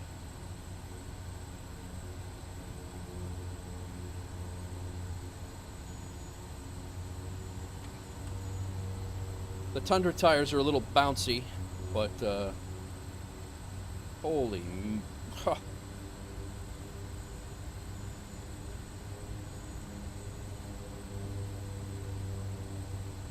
But we made it.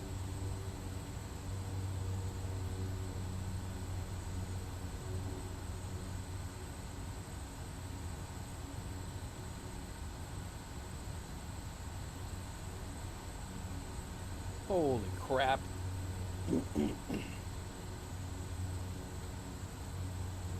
So the other day, I got a comment, guys, the other day. My first stream in 2024, somebody said, hey, it was really cool at 37 minutes, the deer and the elk that were running around next to the runway. I didn't even notice it. And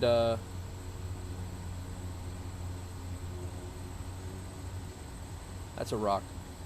I didn't even notice it. I went back and I had to look at it like 3 or 4 different times, and sure, there were deer and elk running around in at 1M9, our hub, and I'm actually going to see if they're there when we go back there. But I was laughing. I'm like, I didn't even see that. Somebody actually pointed it out on the playback. Well, I don't know how they saw it either, but you gotta always keep an eye on the woods. Look at the rocks. That is really cool terrain.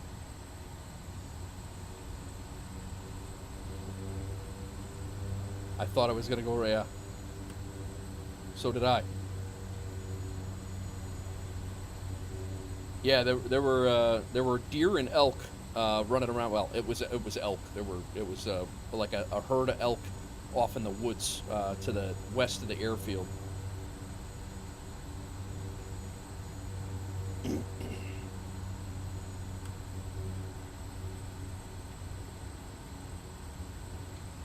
All right, let's get paid for this so we don't have to come back here for quite some time. I'm going to sell this place in 72 KY. Just an absolute mess.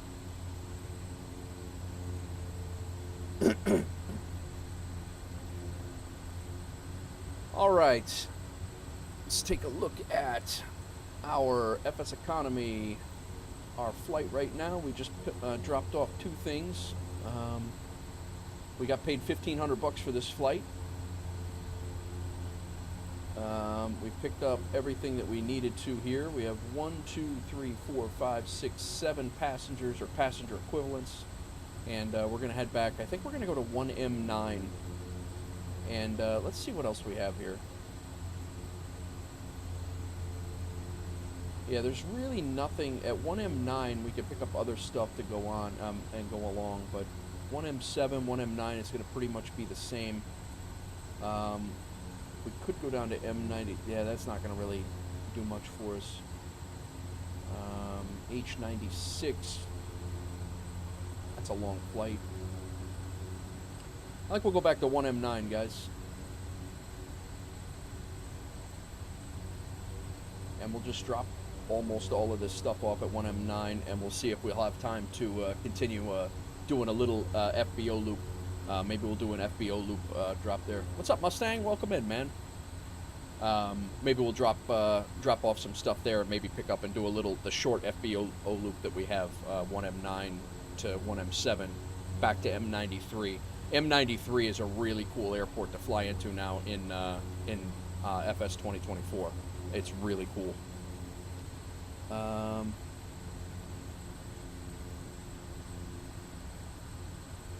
Let's put in 1M9 here.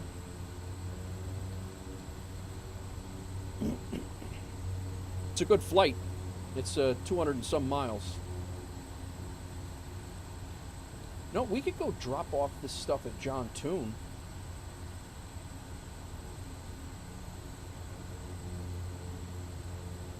There's really nothing left. Nothing left to go back, though.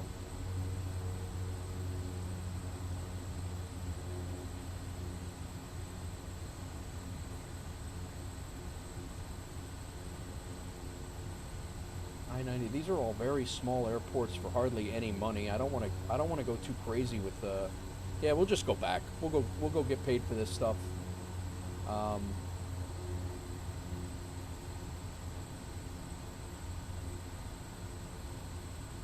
Maybe we can go find another Kodiak to rent and maybe do a government or a government charter job or one of the VIP jobs or something. Fly somewhere else after this one, but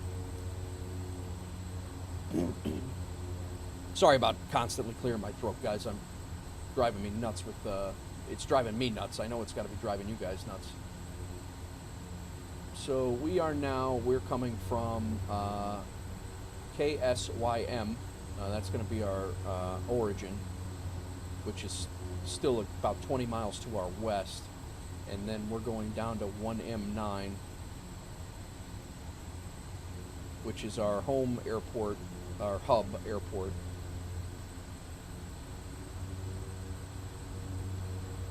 We'll get that situated there.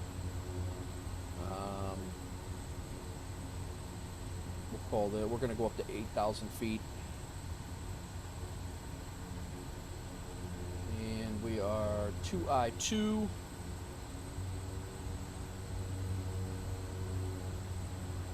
One M9. Go ahead and actually let me put this into sim brief. That way we can do the say intentions tracker on the top of the screen there.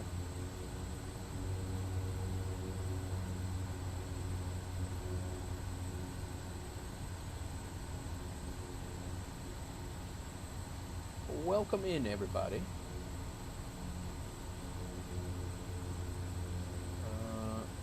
What is it? SYM?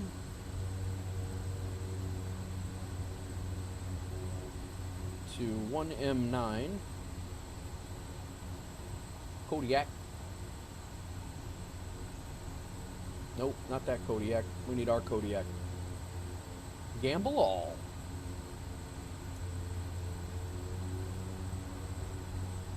That's our Kodiak.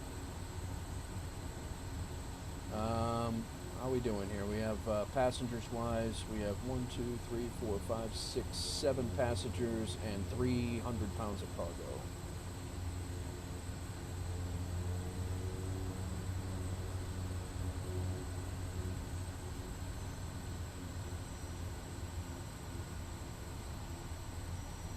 Our altitude, what did we say we were going to do? 8,000 is what I said? 8,000.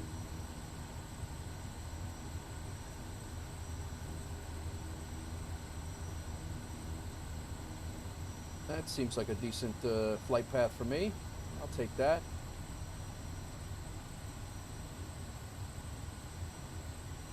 Right over Lexington.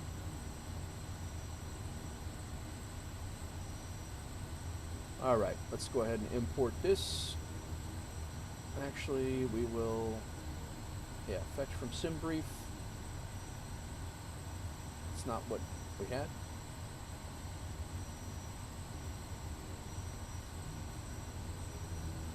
New plan. Why is this not, didn't I process it? The hell? Let's unload this. Import.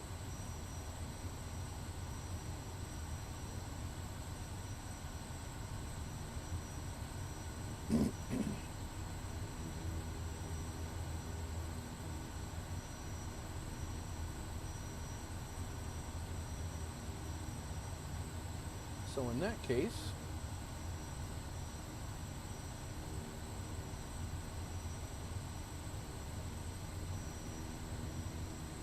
I don't know why that wasn't working. Contact approach on 125.35, good day. Contact approach on 125.35, good day. JetBlue 945. Now it's in there. All right, say intentions, that should automatically update. Let's go ahead and hit new flight.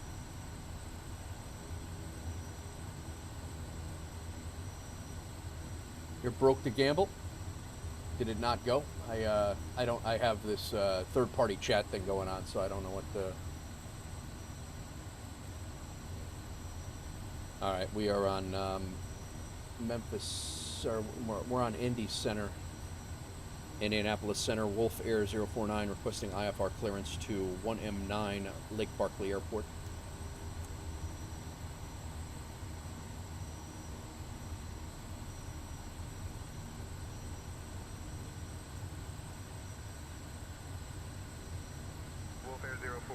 clear to Lake Bartley State Park. Radar vectors Lexington, then as filed. Climb and maintain 4,000. Expect 8,010 minutes after departure. Departure on 119.75, squawk 6524. Released for departure. Clearance void if not off by 2051 Zulu. Time now 2036. Cleared to Lake Barkley State Park. Radar vectors Lexington, then as filed. Climb and maintain 4,000. Expect 8,010 minutes after departure. Departure 119.75. Squawk 6524. Release for departure. Void if not off by 2051 for Wolf Air 049.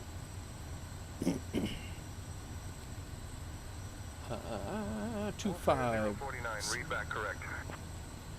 So I don't have to update anything. Once I activate this flight through Say Intentions, guys, that strip above me up at the top automatically fixes it.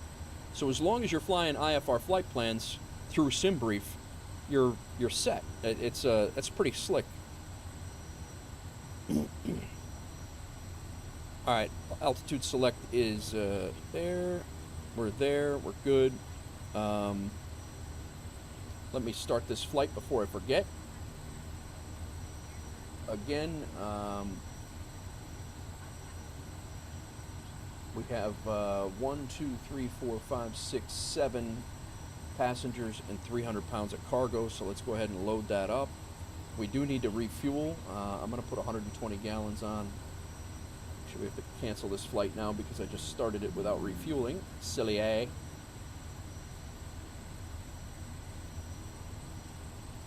We'll buy our own fuel. We'll take 120 gallons with us. It is a long flight, longer flight. So we have 38% fuel. And then cargo, 250, 250, 300, 300. That's 2, 4. Yeah, we're good. All right, nice.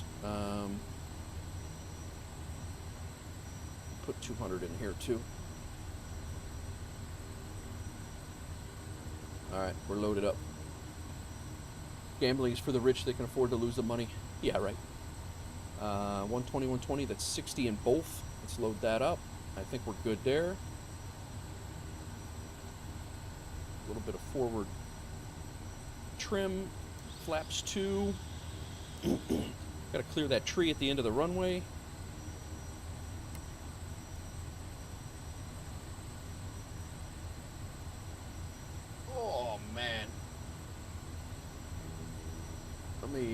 Run to the restroom and get a cup of coffee, guys. I will be right back.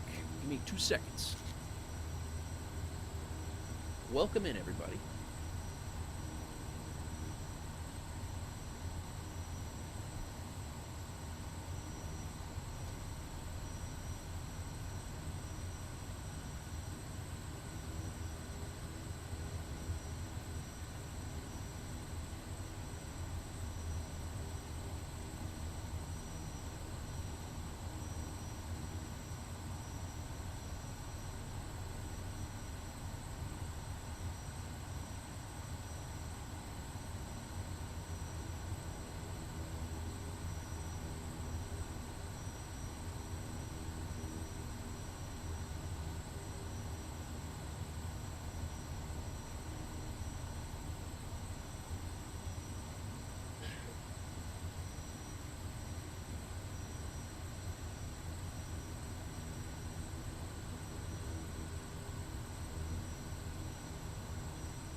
Proceed direct to the block intersection.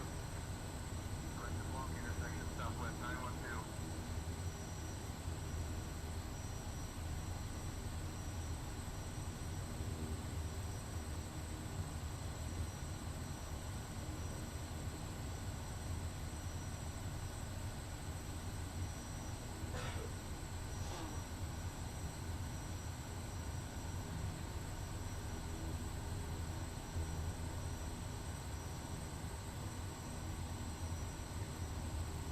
All right.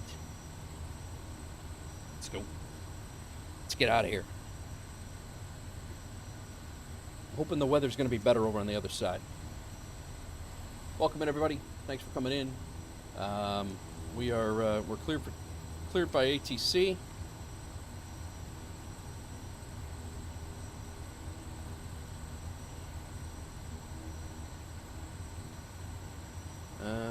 We can shut that off.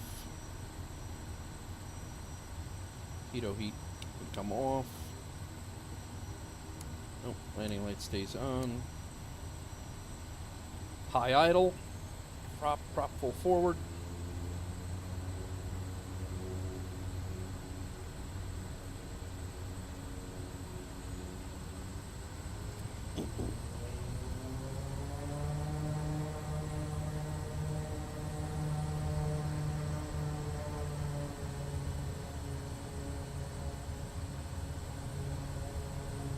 Like I said, I have better luck with these higher torque takeoffs on the lower throttle settings. I don't know why that is. I don't know if in real life that's actually a thing or not, but we're going to give it a whirl again. Let's go.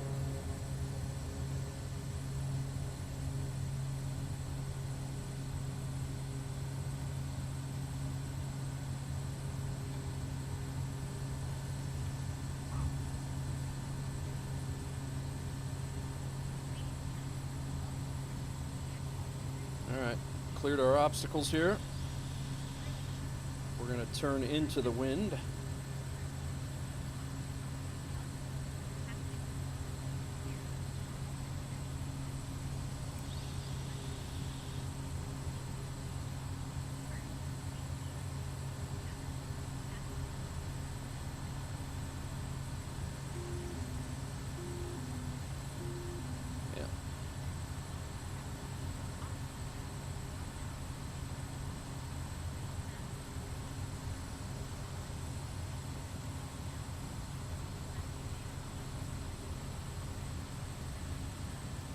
I don't know, man. It does seem a little bit OP on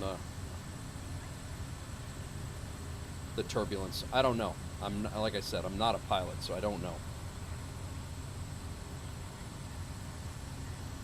Wolf Air 049, radar contact 10 south of Wamstead Field at 1600 feet, heading 254. Olive Hill altimeter 30.06, cleared direct.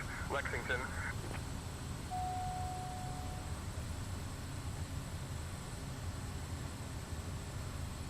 Get my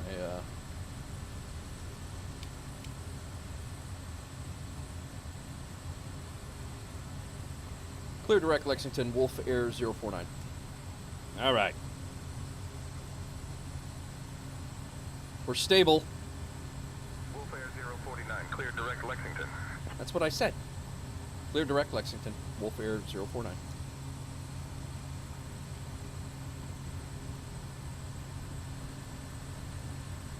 Kino, what's up, man? We still have FSEconomy. Thanks for letting me know. Sorry about that. How are you, Kino? Taxi light off.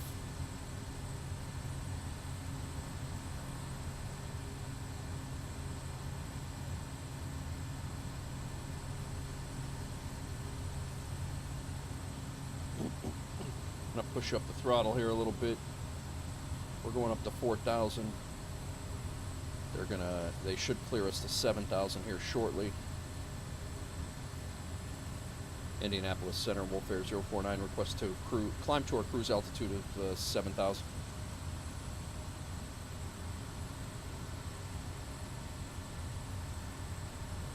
Wolf Air 049, climb and maintain 7,000.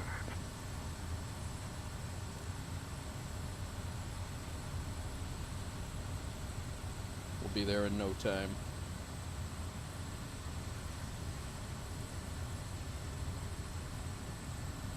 Climb and maintain 7,000, Wolf Air 049. How's it going, Kino? How you been, man? I'm good. Pontiac, how are you? Welcome in.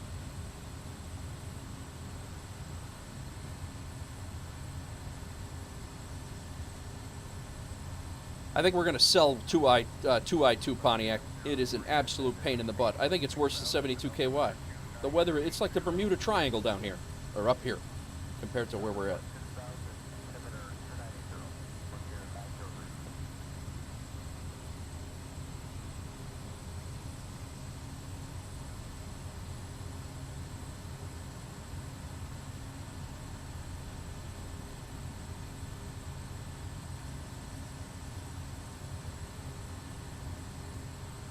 Absolute terrible.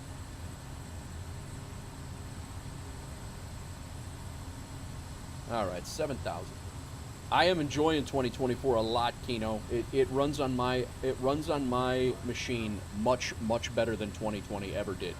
I have my settings doubled, if not more. It's actually probably closer to tripled or quadrupled. I was flying 2020 with 50 LOD and 50 TLOD. I am up to 180 and 200 respectively in 2024. I have real-time traffic set to medium, which I could not use at all, and I have my regular sim settings for like ship traffic and all the other things. I have those set almost. I think they're all set at ultra or high. I'm at much higher settings and running much smoother in the sim. That being said, I jumped into an airliner for the first time last night, and I did not have a good experience in the A320. Very buggy. Not buggy. The plane, I don't know. I don't think it was the plane.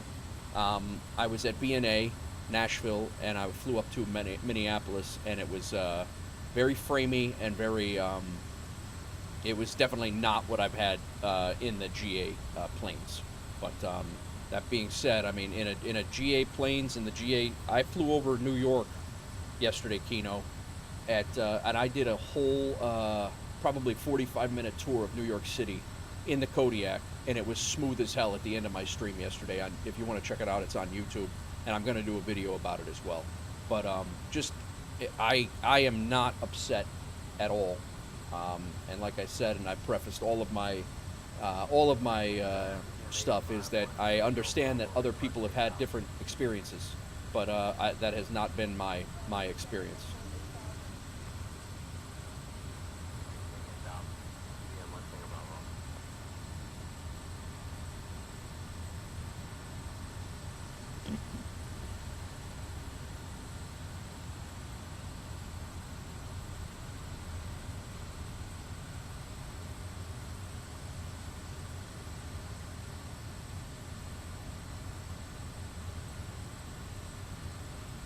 Alright, so Say Intentions tracker has updated now, and if you guys are on the horizontal stream on YouTube, you can see it. That is now Say Intentions has updated to what we had discussed before, and that's bringing us from SYM, which is what we're getting ready to fly over right now, over to 1M9.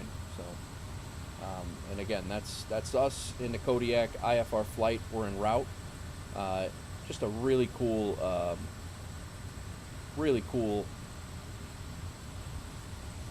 stage of flights. It goes through active flights. It's just, I don't know, neat. It's cool for the nerd, you know?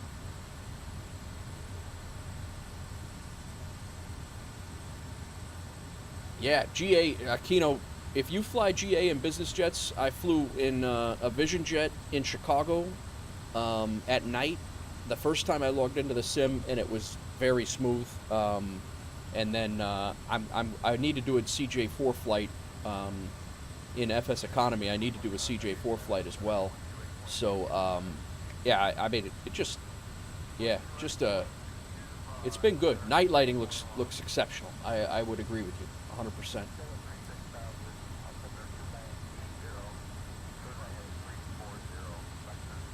The clouds, the weather. I flew through a snowstorm in Chicago.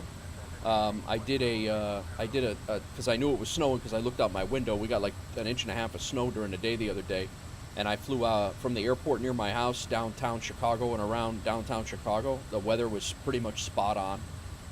The lighting in the sim with I mean, this looks like Active Sky in 2020, and I couldn't use Active Sky because it was eating up too much of my CPU, and I had to shut it off. So I had to deal with the stock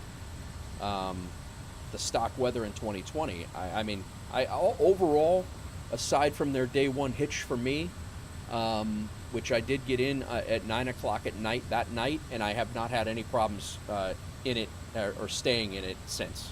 And again, I understand that I have very good internet, and you know, I live in two of the three largest you know, cities outside of you know, in the United States. I have blessed to have very good internet, and so that is a you know, certainly a factor. But we were discussing earlier whether if turbulence is OP or not, and I really don't know, because I don't know, I don't have anything to compare it to. 4,000 on the Jackson 6 arrival. Norwegian 41300, send down 7,000 feet. Trying to maintain 7,000 feet. Norwegian 413, thank you. How's everybody's weekend going? Climb and maintain flight level 320. Climbing to flight level 320, Delta 246. Indeed, that is complete static. Whatever your text here, or even repeat direct bear. Item 4,000 South San Francisco, West, Basin Island, runway 20 above the road. Here is Cincinnati, Delta 4323.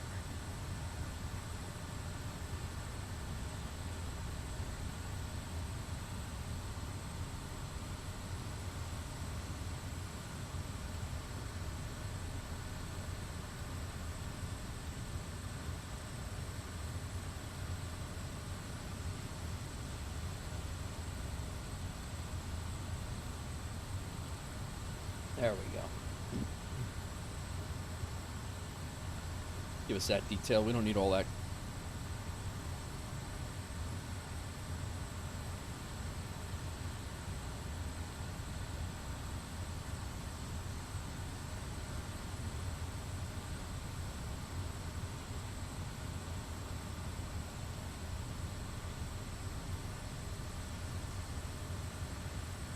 I do hope the weather clears up. 2024 fiber optic all the way. Yeah, Busty, right? Kino says, I'm going to pick it up. Was debating for a month to keep give it some time to smooth it out, but watching gameplay now, it seems promising. Career mode seems like your jam. Yeah, the career mode stuff is good. I think PC, like I enjoy like the FSEconomy, the NeoFly, the APL. I think they're still going to have a spot even with career mode being in the sim. The career mode is definitely going to fill some gaps for Xbox players that can't do the NeoFly, the Aero Economy, all the third-party stuff. I think it's going to fill some gaps for them. But I have not tried out any of the career mode stuff yet. So 2024 runs for me well for me. They need to do fixing of the usability issues in the sim, but that will come time. I agree with you, Mustang, 100%. I'm looking forward to seeing what they're going to do with it once they polish it, because it's only going to get better from here, in theory. Like when the Fenix gets it, able to be used. It's just going to be, it's going to be crazy. I took off from B&A the other day. To give you an idea, I could not have any in 2020. I could not give any live, like any AI traffic. I may have one plane at an international airport, maybe two. I had 7 planes lined up on approach when I was leaving B&A the other day, and I was just getting some stuttering going on, as I was, because there was so much stuff logged in. But I was at full time, like ultra level. Every plane that was in the sky coming into Nashville in real life was depicted in the sim, and it was still running better than 2020 ever did. I was able to take off and get out of there, and it was not a slideshow, but don't think career mode's going to replace those things, but for missions that have voiceovers and stuff like that, I would imagine it helps. Yeah, I would agree, Kino. Love the career mode, just dislike them forcing me to use their ATC and directional markers. I could imagine, Busty, that'd be frustrating.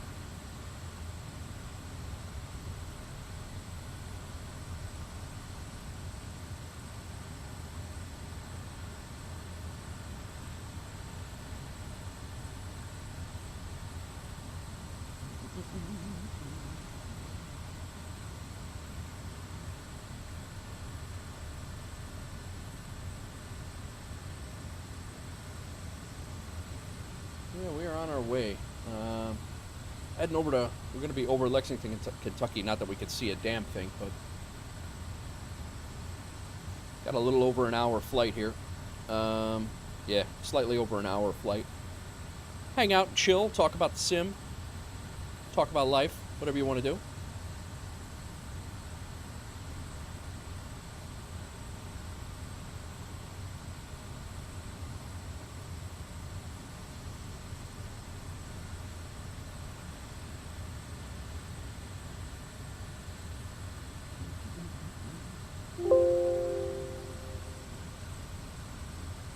So this Caster Labs is working well for chat, but integrated activity I'm not sure about. Haven't really had much activity going on, and then no subs or follows to see, and then viewer stats. It's not doing a damn thing. I don't really see any benefit in that.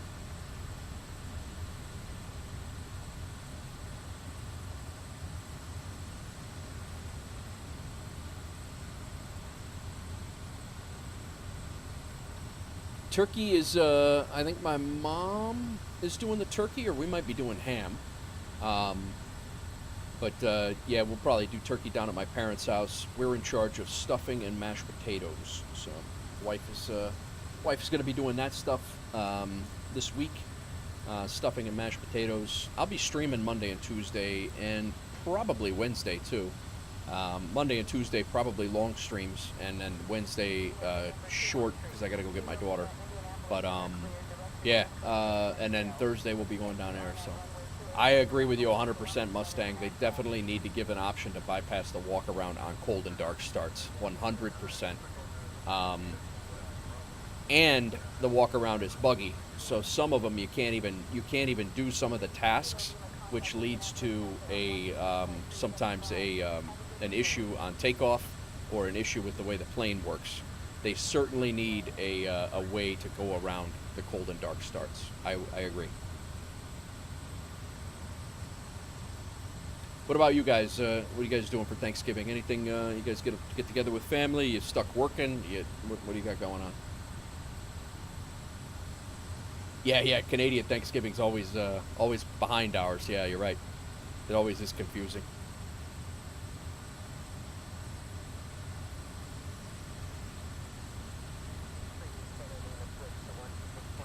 That's one of the reasons why the cold and dark Mustang, the cold and dark and the Kodiak, because the Kodiak's third party, they have none of that stuff that needs to be done yet, and I kind of like it. I hope they don't ever put it in, because I don't want to be walking around my plane every time I load into the sim. I know, it's just one more thing to kind of slow down the whole thing, the whole process. It's already bad enough trying to get a flight going. It takes me a half an hour to get off the ground and get going, get FSEconomy going, get all the things, and to add another 20 minutes of walk around is like, okay, enough.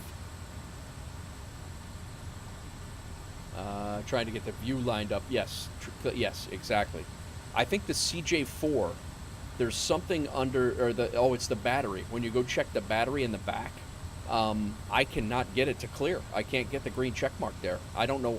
I messed around with it for 20 minutes trying to figure out what I needed to do, and I couldn't get it to work. So I don't know if I log into that thing cold and dark and try to start it up, and there's something with the battery I didn't check. I don't know if that's going to be a detriment to my flight or not.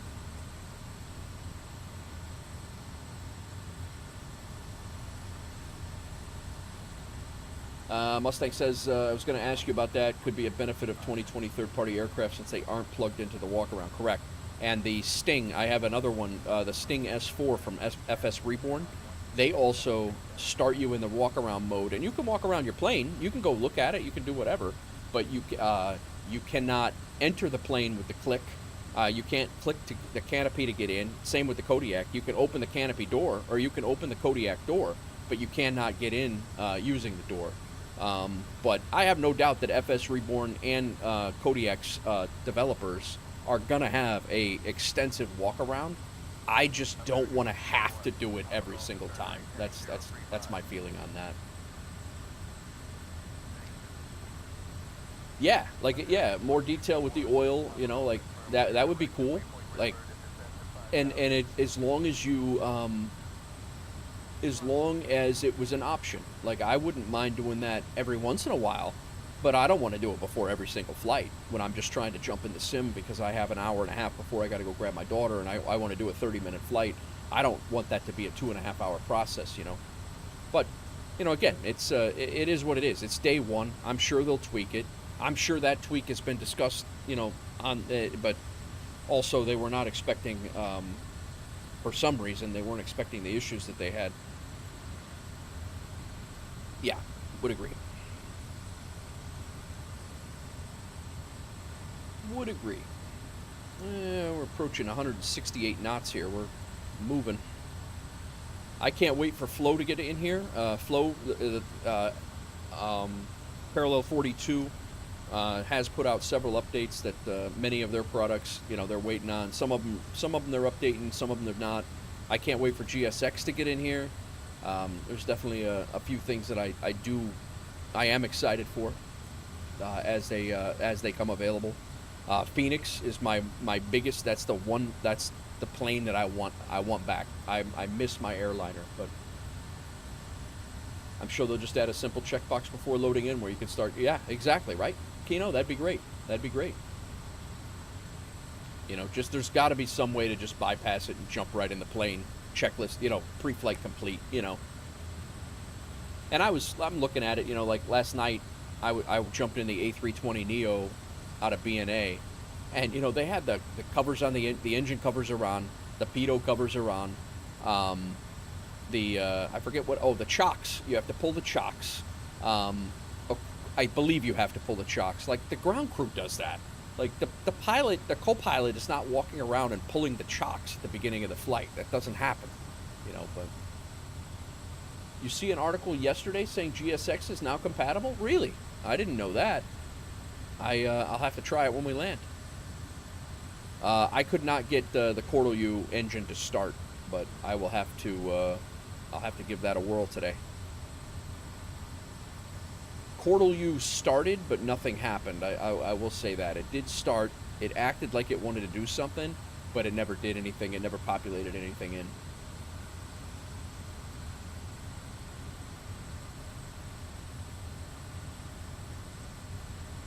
Actually, the wind isn't too bad up here.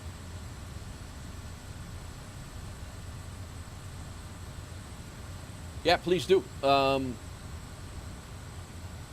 Yeah, please do. Does Control-Shift-Z not do everything for you and put it in the plane? I don't know, Busty, does it? Is that a thing? Yeah, Kino, it's not going to let you put a link in. I don't even know how to allow you to put a link in, to be honest with you. I'll catch up with you. I'll catch up with you and try to get it from you. Oh, perfect. Thank you. Thank you. Just whisper softly, Kino. Shift-C puts you in the plane, but I don't know if it does everything for you, Busty. Yeah, Shift-C does put you in the plane, but I'm not sure if it completes the checklist or completes the walk-around stuff. It may. Mustang said, watched the stream yesterday, had a third-party dev on it, went through the SDK and what it takes to get up to a 2024 compatible plane. There's a lot to it. I think there's a lot to it, and there's also a lot to it, and that's in a fully cooperative. I don't know that Microsoft is giving all of the codes to the third-party devs. I don't know if they are or not, but I can imagine that that's challenging in its own right, where they're, you know, now they, you know, all right, they get a batch of stuff, they're working on it. Oh crap, we need the code for this, this, and this, and now they have to go back through the channels to ask for it, and then hope that Microsoft is going to give them the proper codes to make it work.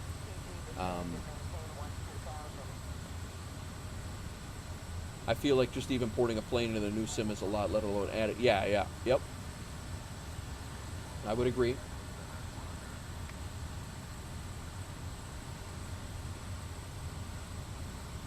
I honestly can't believe that Kodiak works. Like, I was shocked when I saw it in my sim. I was shocked to see the Sting in there. There was one other plane in there too that I forgot what it was, that from 2020 that I had. That maybe the A300. which I still need to figure out how to fly. I haven't even gotten that thing off the ground yet. I've owned it for 4 months, but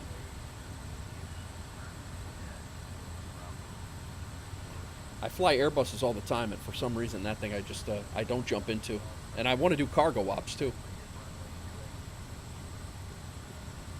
I do not know, Kino. I don't know. I do know that I love this plane in 2024 though. The Kodiak is awesome.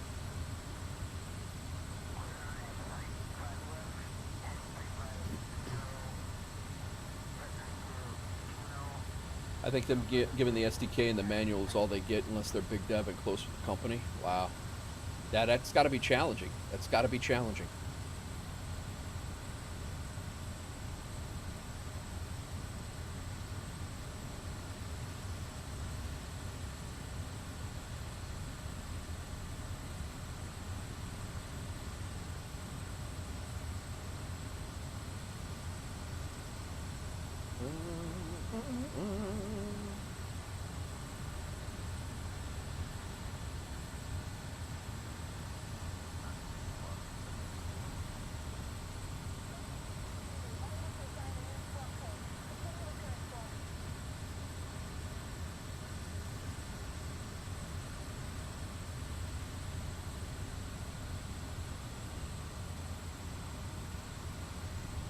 We may, guys, today, we might be getting our bush pilot. I needed 4 more hours of flying. I'm probably going to have at least 2 to 3. We're going to be very, very close to getting our bush pilot achievement in FS Hub. Like, really, really close. This flight was an hour and change. Last flight was an hour.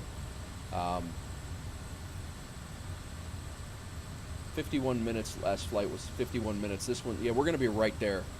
We should get it on next stream. Today, what's up, Bart? Welcome in, man. We are transporting a. We have 1, 2, 3 Wolf Air passengers. We have a local commuter. We have a crate of Kentucky bourbon, a crate of Illinois feed corn, and a crate of pulled pork, and some random stuff. I will be, hang on 1 second, guys. I will be right back.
All right, guys, sorry.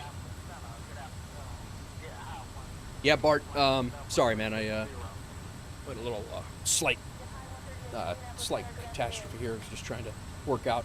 Yeah, FSEconomy does work. They actually, you have to take this.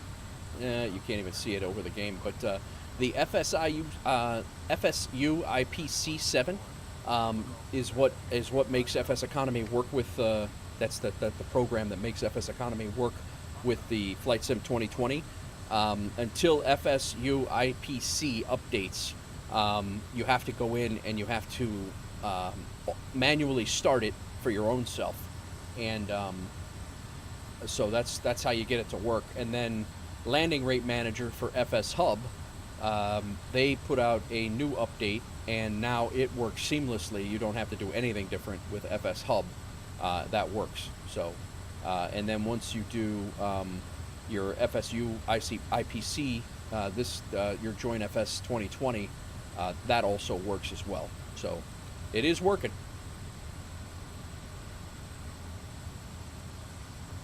How's everything on your end, Bart? Thanks for coming in.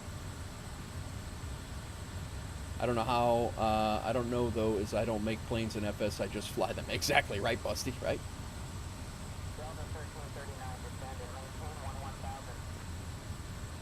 Well, we are almost halfway.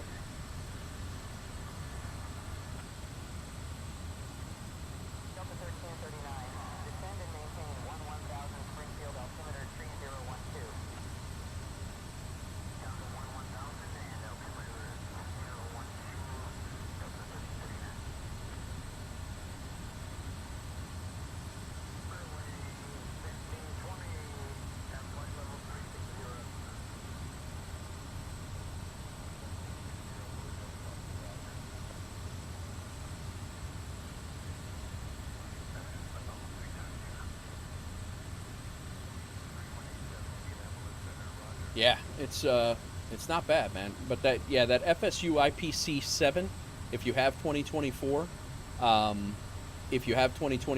would reinstall it and select it to put a desktop icon on your desktop, and then every time you log in, you can only, after you log into your flight or log into the title screen, start FSU IPC 7, and it'll work.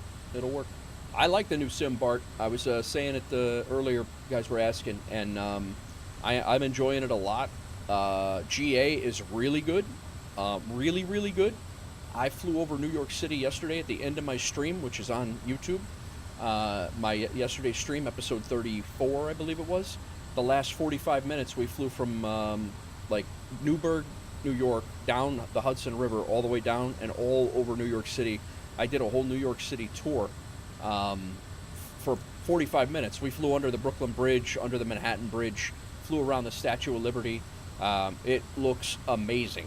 Actually, I went by my old place where I worked. I was able to see my old apartment building in the sim in New York. The Bronx, like Yankee Stadium, it looks really, really, really good. And just to give you a comparison, I couldn't go anywhere near New York in 2020.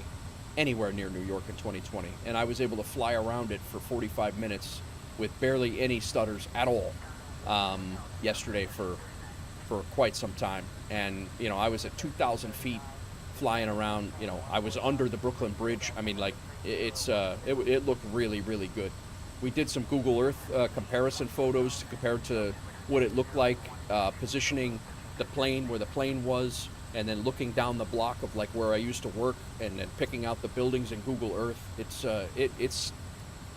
pretty impressive.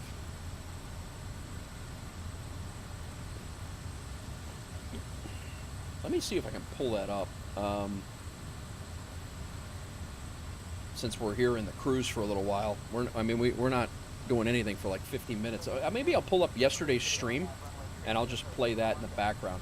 Or over the top, and we'll take a look at like what I was talking about. But I do have to print off something for my daughter here real quick, guys. Let me see if I can.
1 second, guys. Oh, God. Almost tore my own head off. Stand by.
Change printer ink, of course.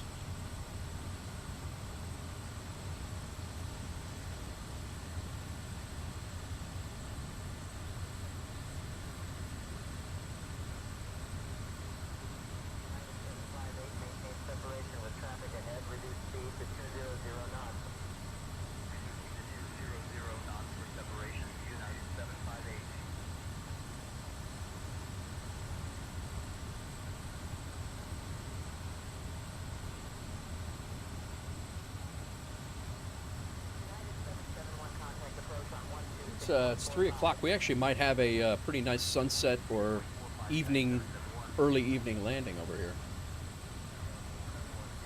I do. The ground physics are definitely better. I do think the flight physics are better.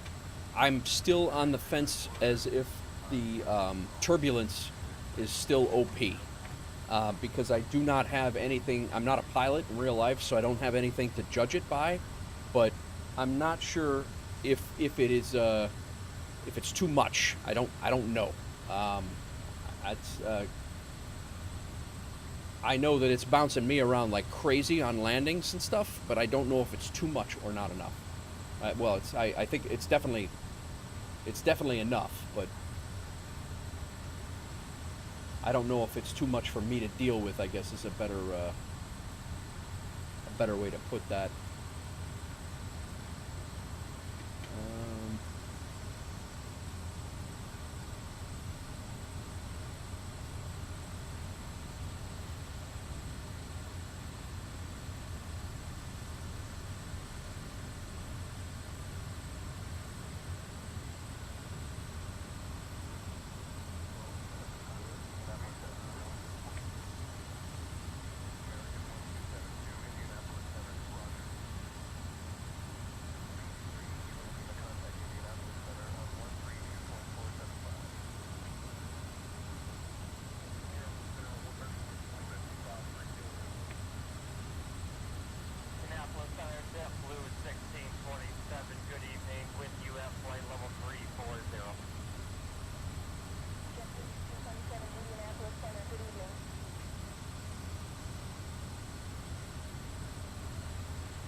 I could speak for the turbulence in the small props, 172 Piper, 152, it's too OP. So it probably is across all the platform stuff, Busty.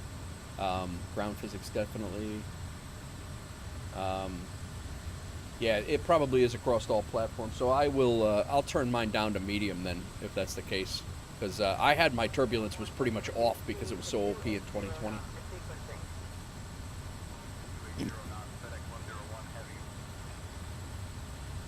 Maybe occasionally you'll see big bumps, but not nearly as often. Okay.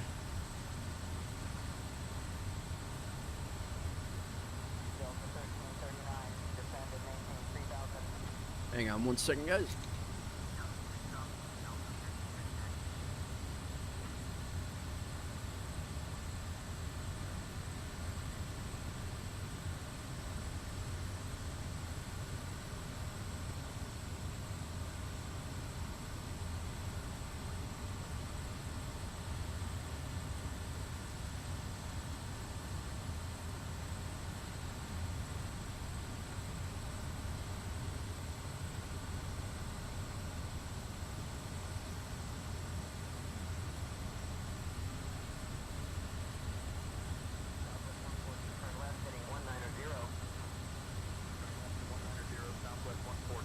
Welcome in all, welcome in.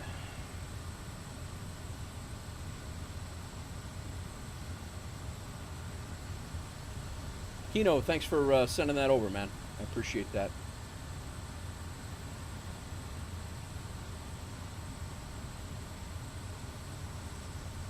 You know what? Probably just because I was busy doing other things. Silly.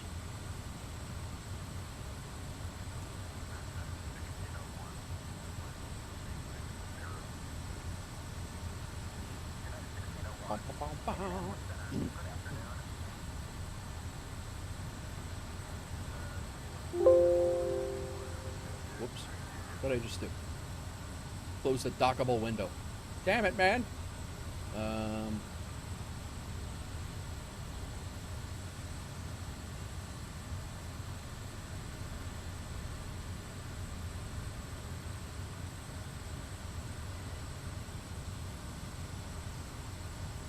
I don't think on this.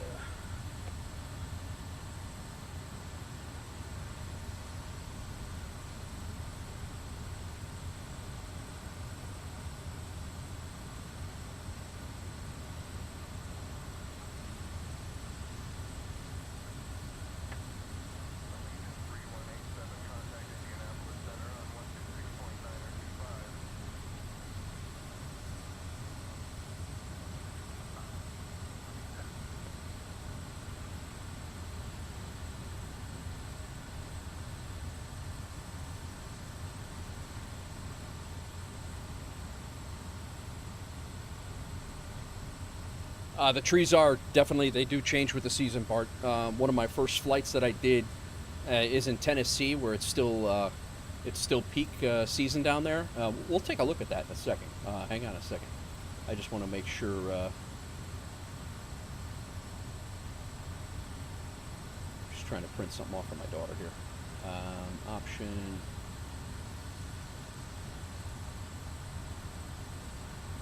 Print head of line. I got to do that.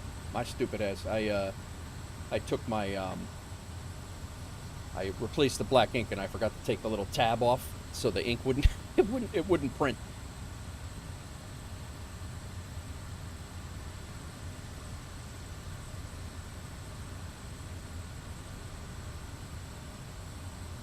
I'm wondering why it wasn't it wouldn't print anything, and that's why.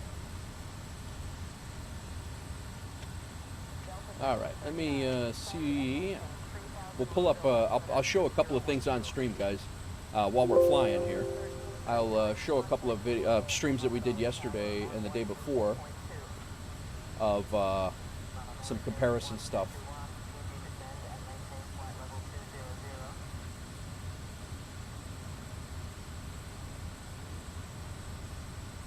And this one here.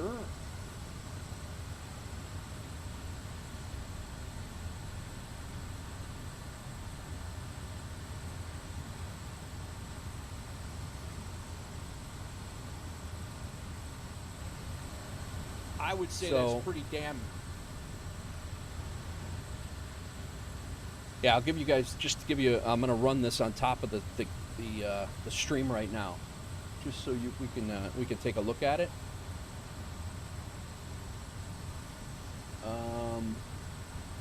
No, I'm not on there anyway. I got it on the wrong computer. I got to put it on this computer. I got to put it on my gaming rig, not my streaming rig. Sorry, guys. The woes of having a two PC system.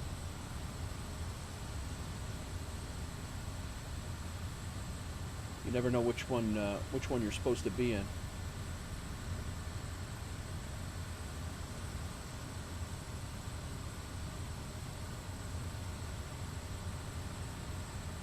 All right. That's pretty damn. So this was yesterday. This building right here, compared to this block. This was flying over New York City yesterday, guys. I stayed the heck away from it. I'm not gonna have my a double chat thing going. I'm going to keep it quiet here, or I'm going to mute that. But this is flying up the Hudson River. This is like Croton on the Hudson, upstate, like about 30-40 miles, and flying down towards New York City. Pretty soon will be, yeah, this is like the Nyack area and Tarrytown area. So again, this is New Jersey over here. Well, this is still New York, but just south of here is New Jersey. And coming in, the Tappan Zee Bridge definitely had a hard time loading in. This is the old Tappan Zee Bridge, and then they must have taken this photo, as you can see the traffic going over the real bridge, and this bridge is now done. But, and then this is New York City loading in, and I'm gonna just let it go. I'm gonna let it play.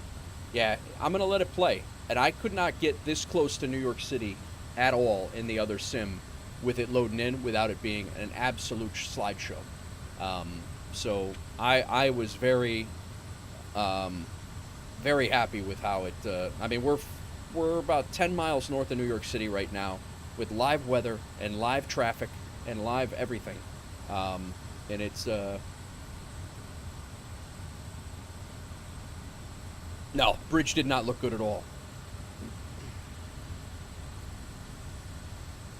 But when you come in here and you start looking at the rest of New York City as you get it close to it,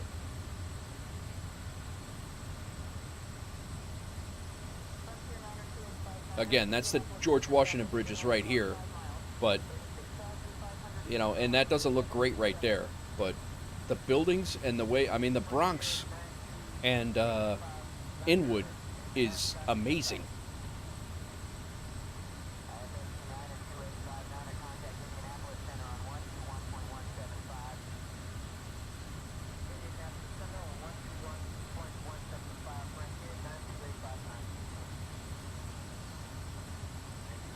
So I froze. This is the neighborhood I used to work in.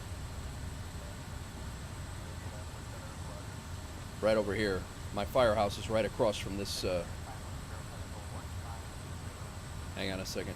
I gotta make sure we're not over speeding here in the game. Otherwise we're gonna be No, we're good. Just want to double check. I don't need any issues. So right there is what my firehouse is literally right there, and it's in the game. It's in the sim.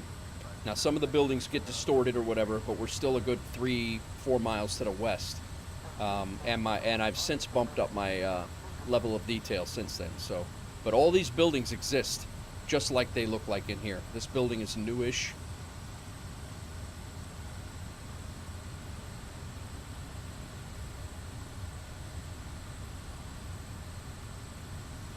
We flew over Yankee Stadium. That's my firehouse right there.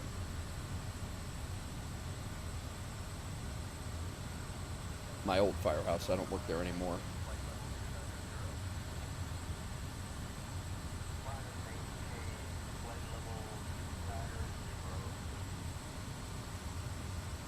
Yankee Stadium.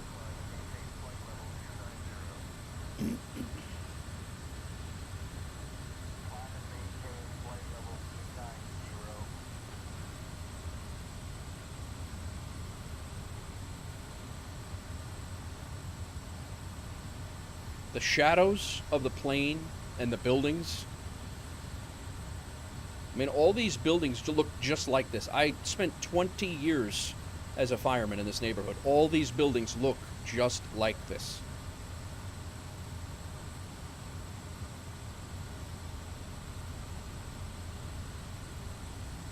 This is the Bronx County, the old Bronx County Courthouse.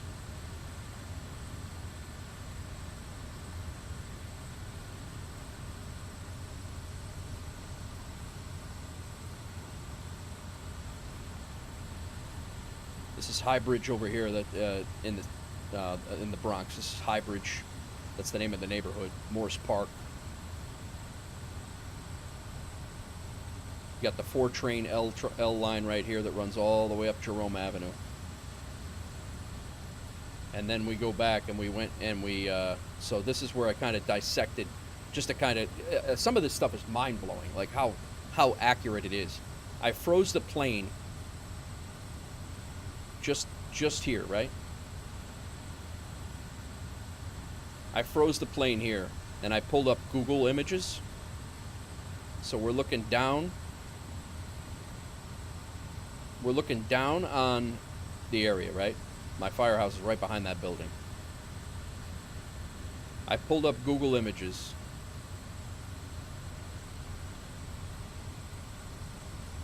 Our plane would have been right up here, looking down the block there.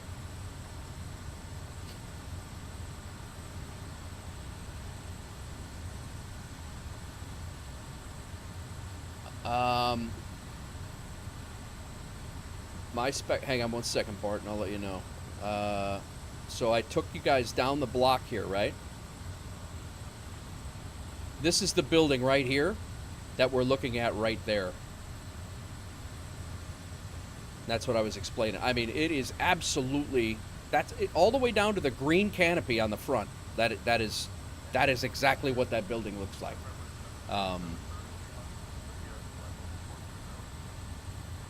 And then we went, and again, I could never, ever, I could not fly over New York City like this in 2020 at all in any plane. And the fact that I could fly down the river, over the Upper West Side, down the river all the way around the, around the Statue of Liberty, I could not do this in 2021. Good internet, yes. Good internet is definitely worth it for this game. I do have 1 gig up and 1 gig down. I will say that. I do have that. But because just because of the streamer. But my specs for this rig are not they're not crazy, Bart. They're it's a 3070 Ti, and it's an i7 12th gen processor. So I don't have some space age rig that I have.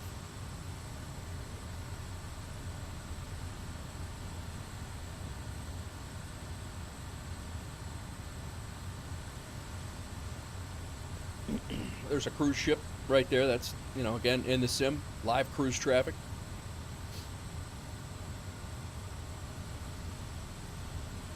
Yeah, the Intrepid, that left a little bit to be desired, but I'm sure they'll polish this stuff up. Some of these, and again, some of this is my level of detail settings too. We went around the Statue of Liberty, down by the Freedom Tower.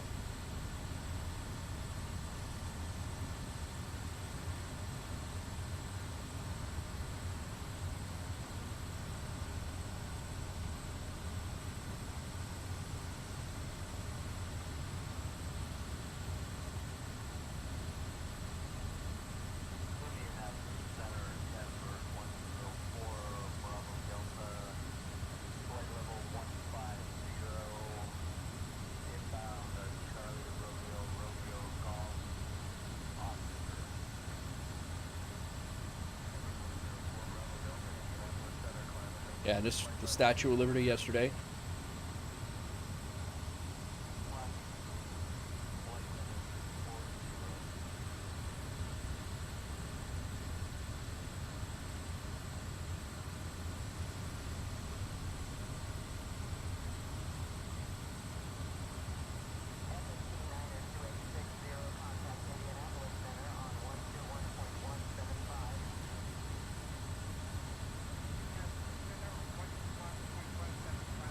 So, yeah, I would agree, Busty.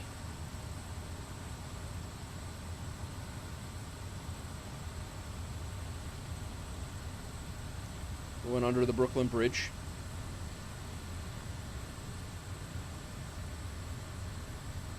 Under the Manhattan Bridge, and we almost hit a building over here. This was tight. Almost landed on the FDR. Buzzed the South Street Seaport.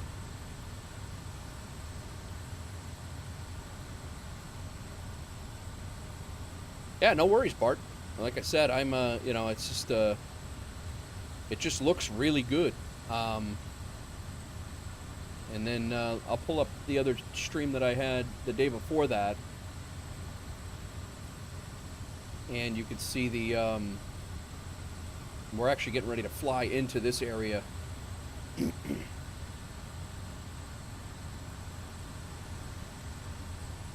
Here's what I was talking about before. No, it's not this one.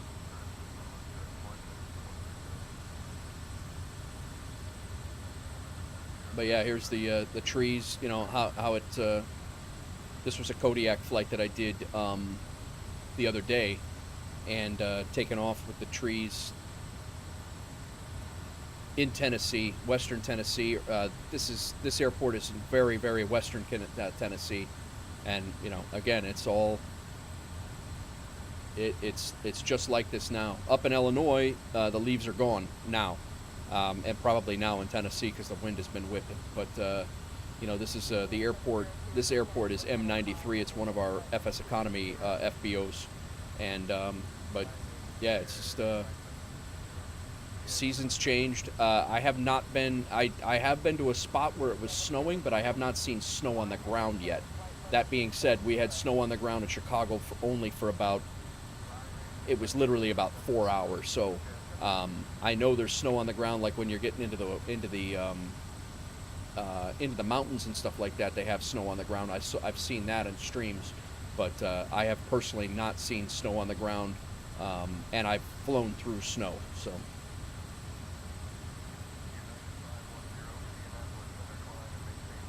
All right, how we doing here? We got to be getting close. Another 28 minutes. I want to fix this.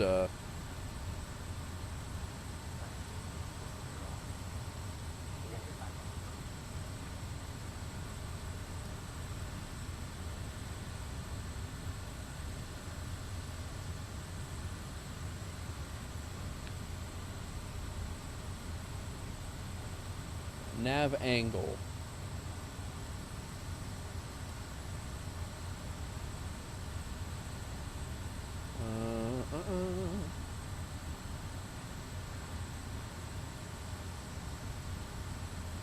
I can't change the map.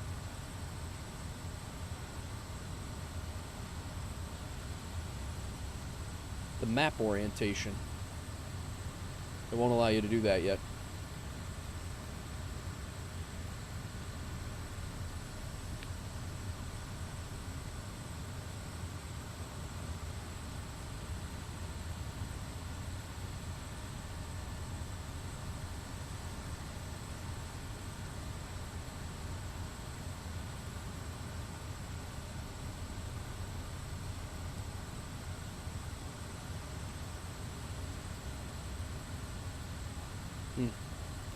Yeah, can't do that yet.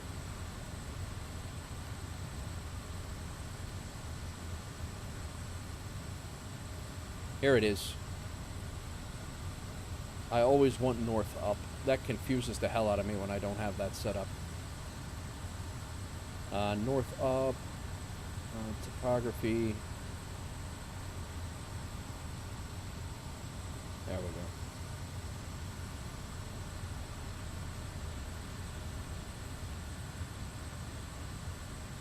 There we go. That's going to make a hell of a lot more sense to me now.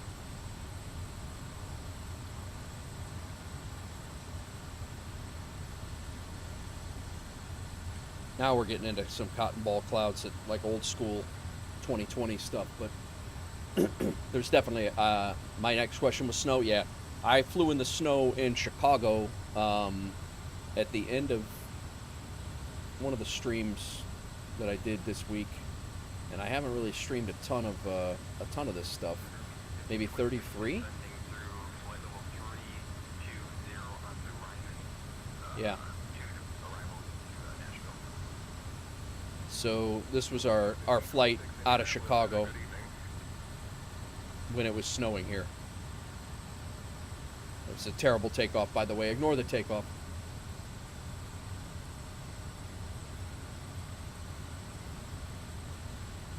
But this was live weather on Monday maybe Tuesday in Chicago. More of a track up kind of guy. Yeah, I like the north up.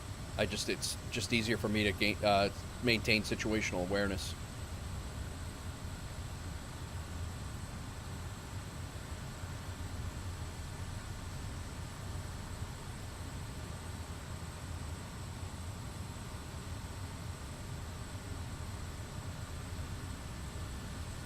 We flew over, we went to Meigs Field and then promptly crashed at Meigs Field because we had no business flying around.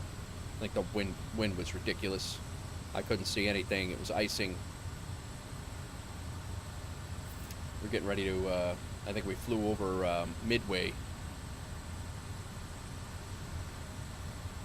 I was trying to figure out where we were in Chicago, and that's Midway right there. So, again, just a really good depiction of what the weather was going on then.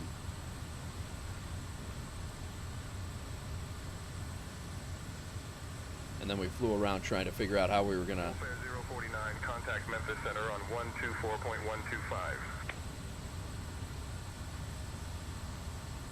Contact Memphis Center, 124.125, Wolf Air 049.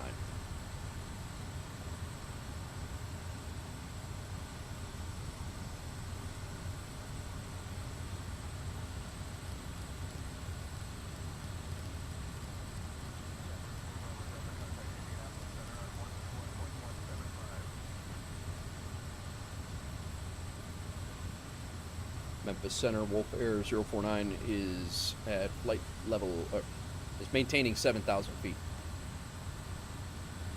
Yeah, there's definitely quite an improvement, Bart. I 100%. 049, Memphis Center. Good evening, Leach Field, altimeter 30.09er.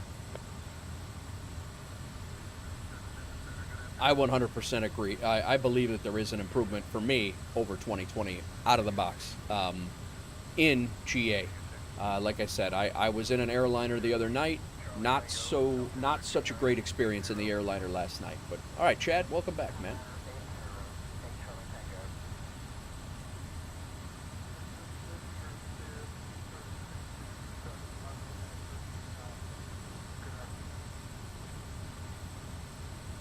All right, let's see if this thing prints out correctly now.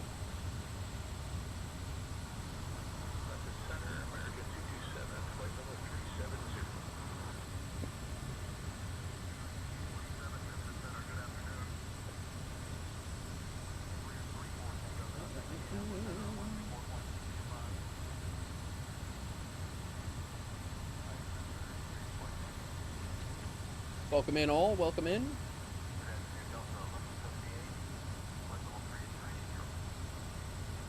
Ah, we got a little break in the clouds here. I'll be darned.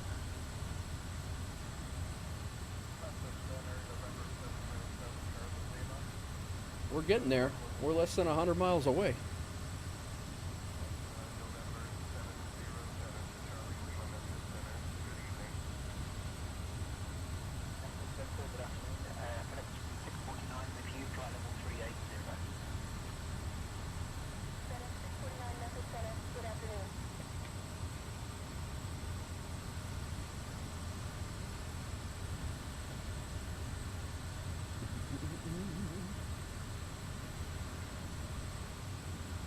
That's what I would do, Bart.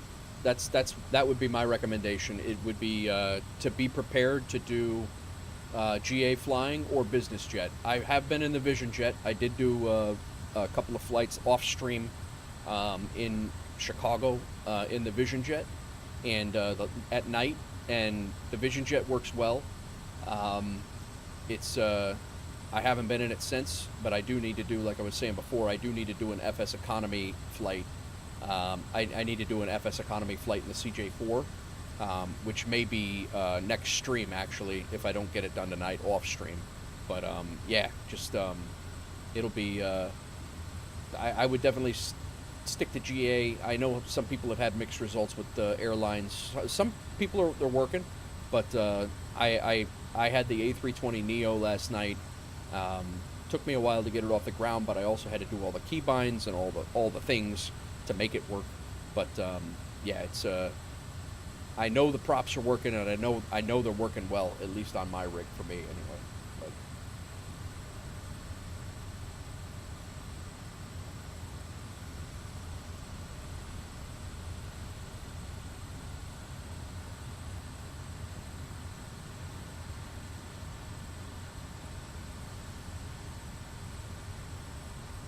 But all right, 2 seconds, guys. I'll be right back.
All right.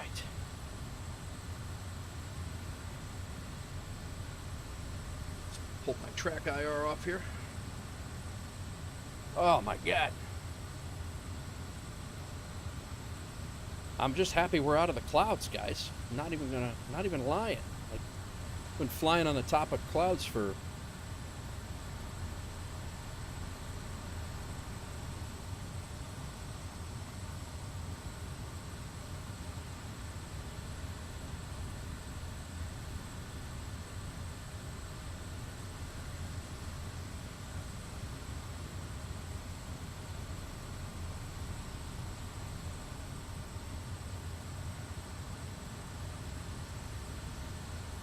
have a nice western Tennessee, eastern Kentucky, southern Kentucky landing here. Sunset.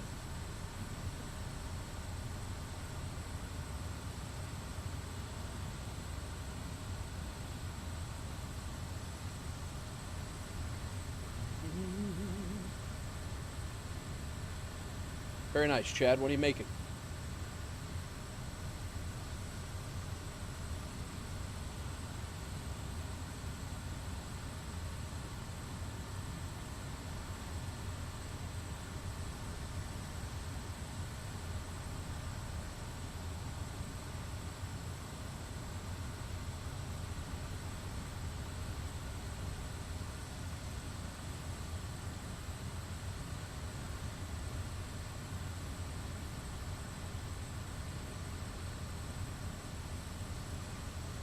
Very nice.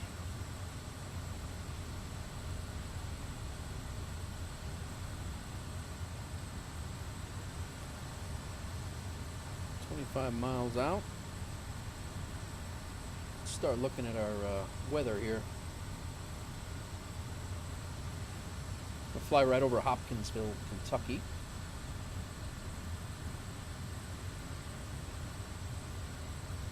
Right now they're not reporting any wind. We'll see how that goes. That'll be interesting. I haven't had a landing with no wind in quite some a nice crosswind landing. I've had plenty of those. They're saying no wind out here, wind calm. I bet that's not true. I got a sneaky suspicion they're trying to trick me.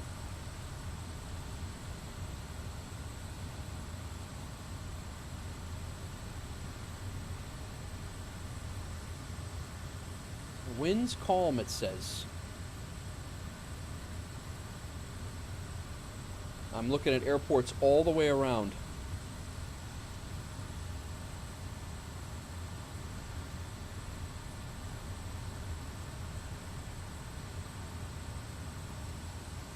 Four-knot wind out of the south, so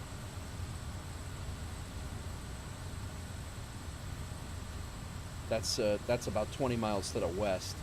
Every airport near, like Campbell Air Force Base, they're reporting winds out of the north and IFR conditions. Really? Wonder what's up with that. That was 50 minutes ago, though. I don't know. I guess we'll see.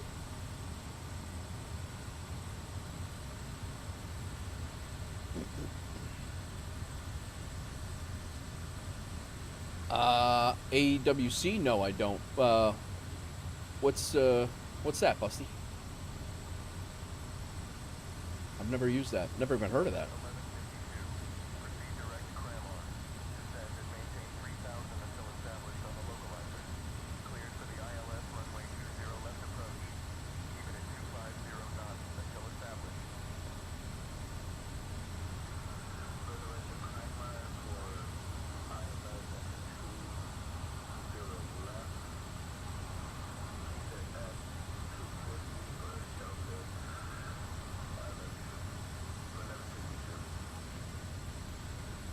Delta 1152. Unable to understand your transmission. Please repeat your request. Delta 1152 on the way to Climber for your ILS at 27 left. Keep at 250. Delta 1152. United 487, turn right, heading 270. Turning right to 270, United 487.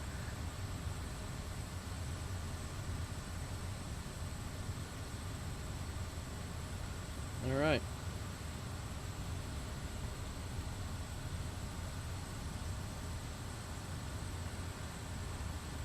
Approach mode's on.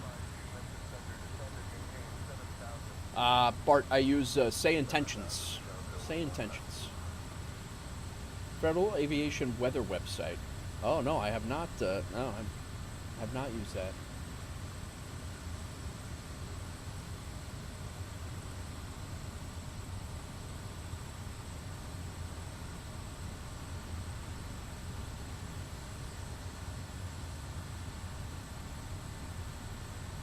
Aviation Weather Center, is that what it is?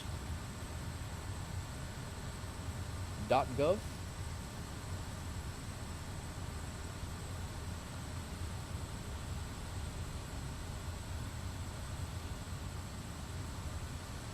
Can you see what it is now?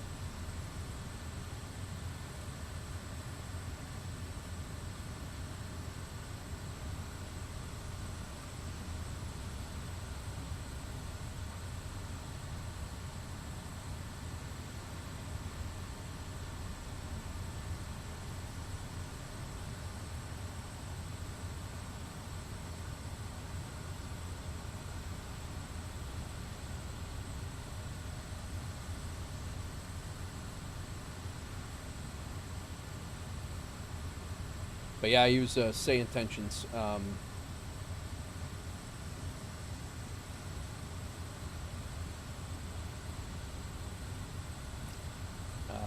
Live and future, no kidding. All right. All right, we're about 25 miles out. Top of descent soon. 15 miles up.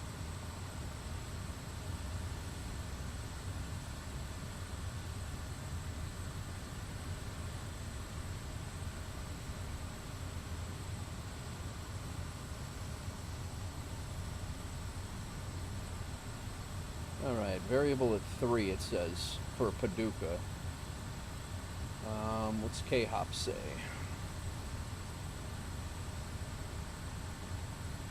.320 at 5. And nav, what I usually just use the Navigraph, whatever it says in Navigraph.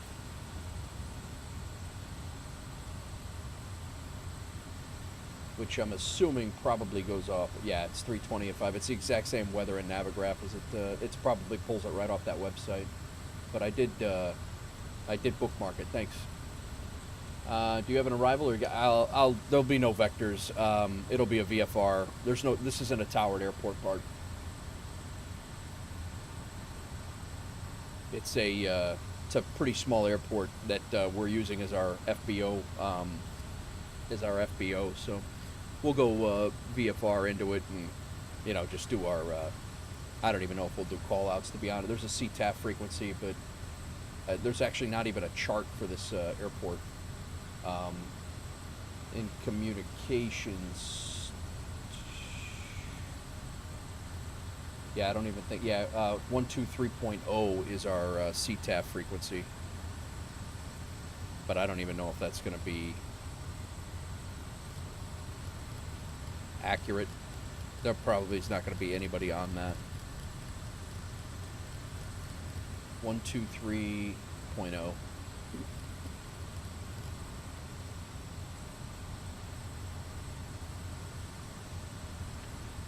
Actually, let's go down to COM 2 for that.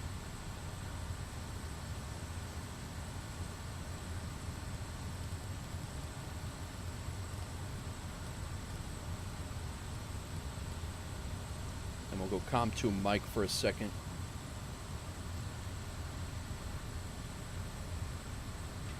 Lake Barkley State Park Airport. Wolf Air 049 is 15 miles, 20 miles to the east. Ready to come in visual landing on runway 20, Lake Barkley traffic. I don't know that that's even gonna... Wolf Air 049, Memphis Center, good evening. Yeah. Hopkinsville, altimeter 30.06. That's just gonna say intentions is not quite jiving with so we'll just go back to COM 1 and whoa, what happened there?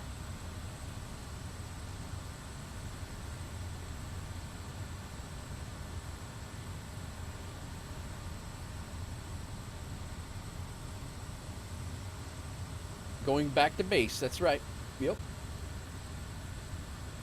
Yeah. Navigraph does that. Yep. Navigraph does everything, like everything I use, and then now Navigraph even has the VATSIM interactions. So it's, I mean, everything you need is on Navigraph.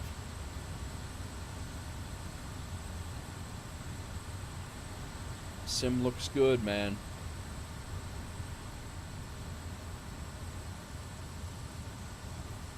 So our airport is right over here. We're before we get to the river or lake, Lake Barkley. Kentucky Lake is the furthest one, and then it's just south of this little jut, this little inlet.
All right, 15 miles out.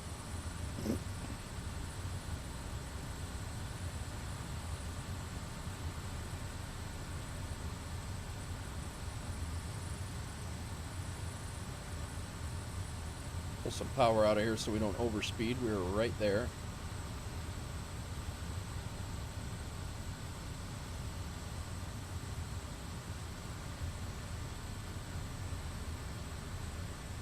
Shut our pitot heat off.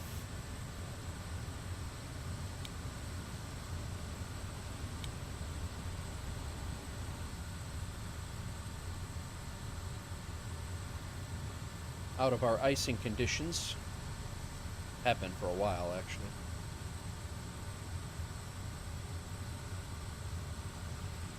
A nice little Beautiful sunset.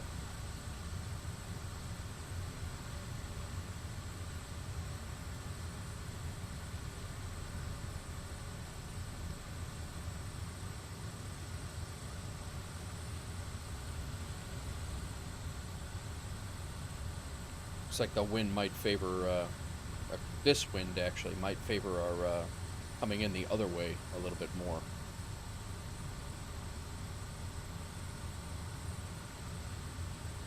Actually, it is. Let's change that up. 20, we'll select approach, runway 02.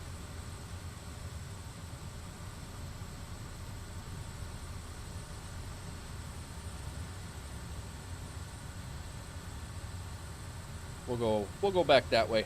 We'll turn around. The wind is definitely coming out of the north according to this, and we've had enough issues. We've had enough issues with the wind in the last few couple streams, so we'll try to do this the right way.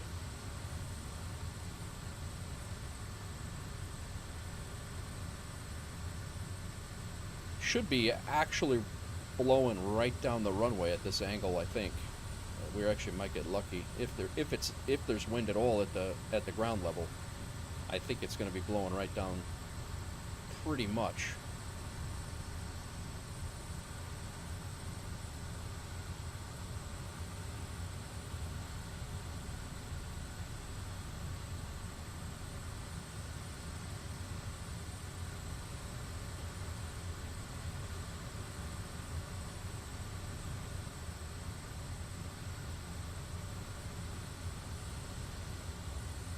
Almost there. It's a long flight from up there. That 2I-2 might have to break out the Vision Jet for those in the future, although I can't imagine landing the Vision Jet at that place.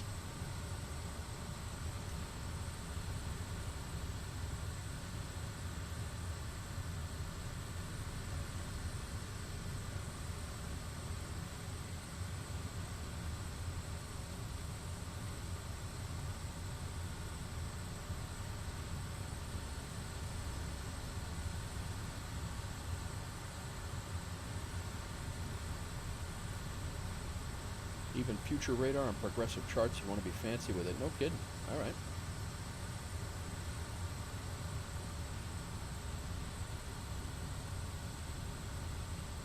Yeah, we're not quite downwind, but we're...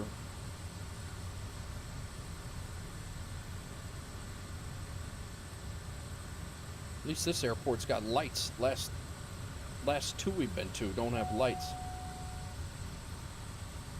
Back to 5 degrees, huh?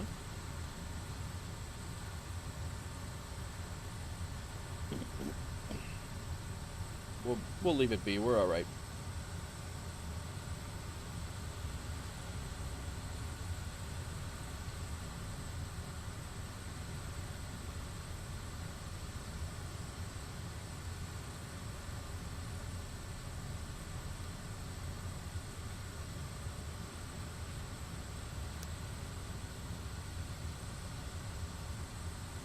I did not know about that pause button, Busty. Thanks for that, man. Appreciate that.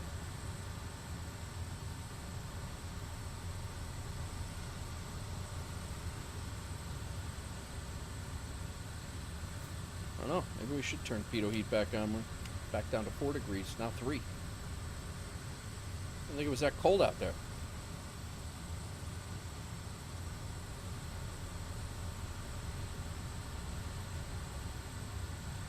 There's our airport.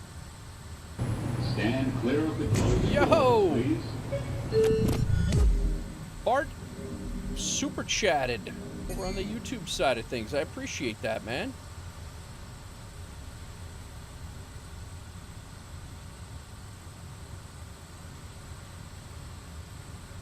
Appreciate that super chat.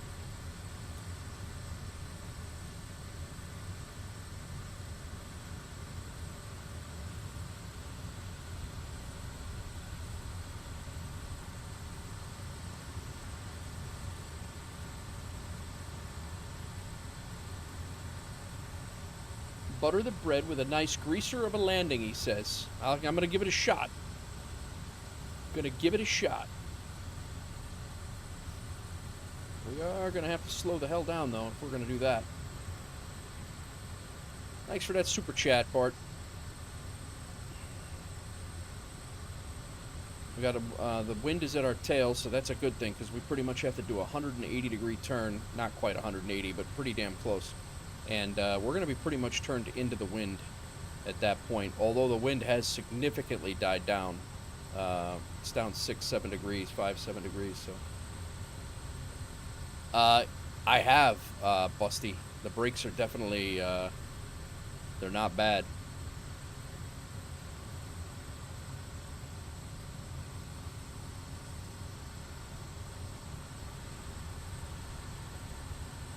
Airport's right there.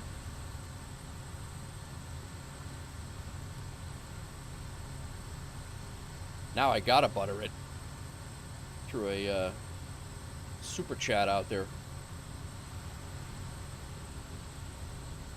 I will say this airport's a lot easier to fly into in 24 than it was in 20. There's actually approach paths. The trees aren't right at the end of the runway for this one. Certainly is makes it a hell of a lot easier to land here. Yeah, so this integrated activity feed should have picked up that super chat, and it did not. And I don't know why.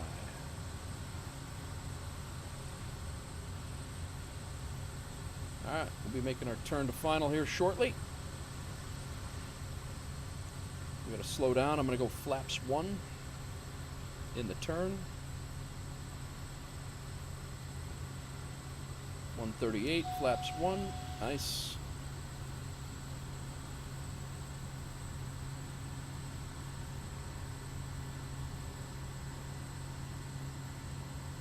Pitot heat can come off now. Want to see the nose on the center line. You got it. I'll try. I'll do what I can.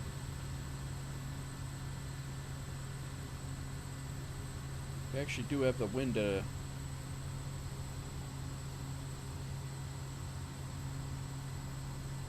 Still a crosswind. Now that it's turned. It's the wind turned around. Of course, now it's from the tail over here. I can't win.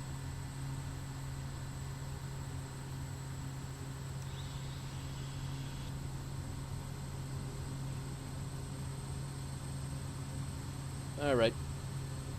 The good news is it's only 4 or 5 knots. It's not 30 like I had the last few times landing.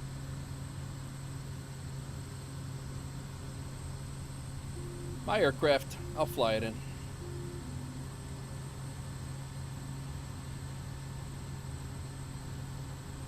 We're flaps 2 right now.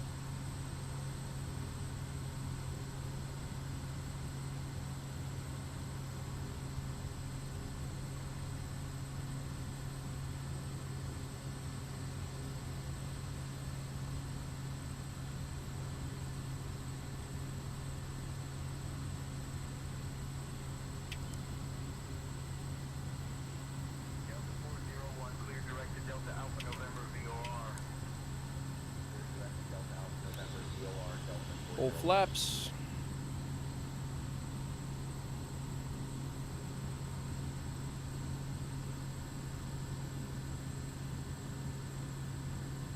Planes definitely do feel heavier in 2024.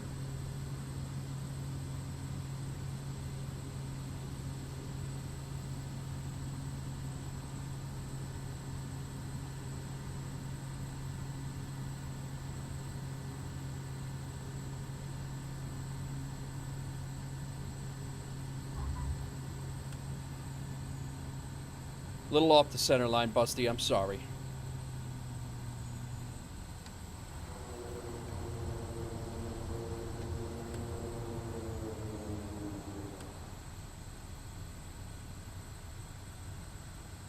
Landing rate manager gave me a 134.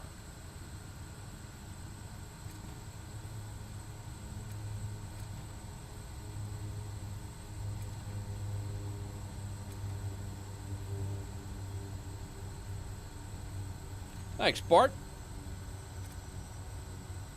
Bart, if you have FSEconomy, man, you're more than welcome to come flying with us. We got a whole bunch of people that fly with us. We got 20 or so pilots. Wolf Air Aviation.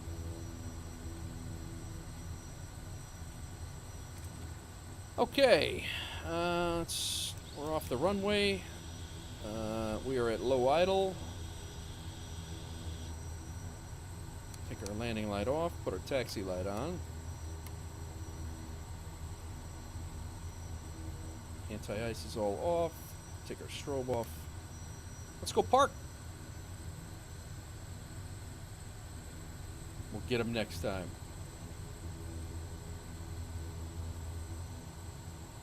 What was that? Is that...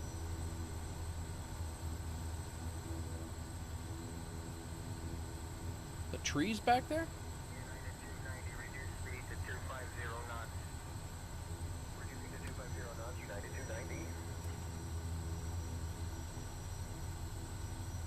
That was a long flight.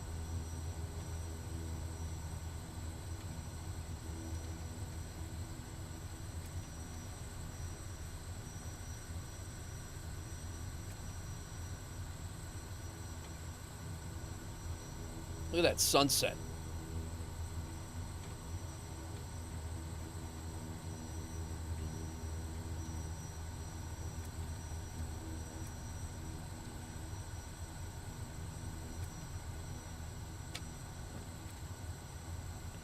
All right.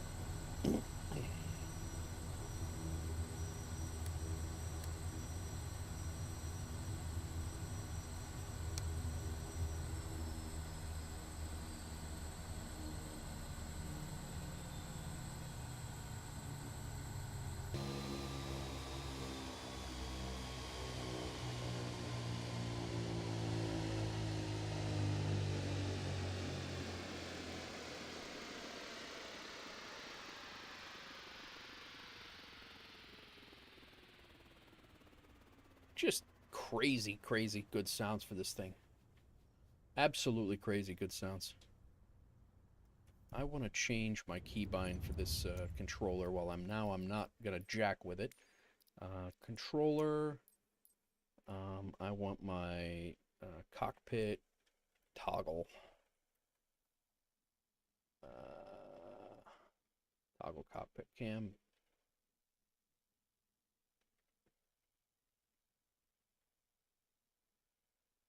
Toggle cockpit camera. That's what I want. And then now I'll search this input. I could have swore I had all this set before, and it's all erased. I don't get it.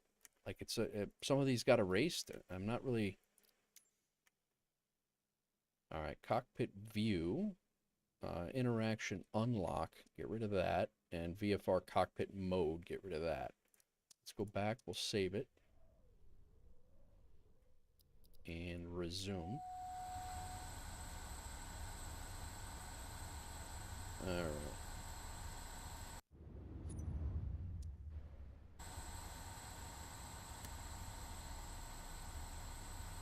Shut off our bat, our gin, all that. Avionics off.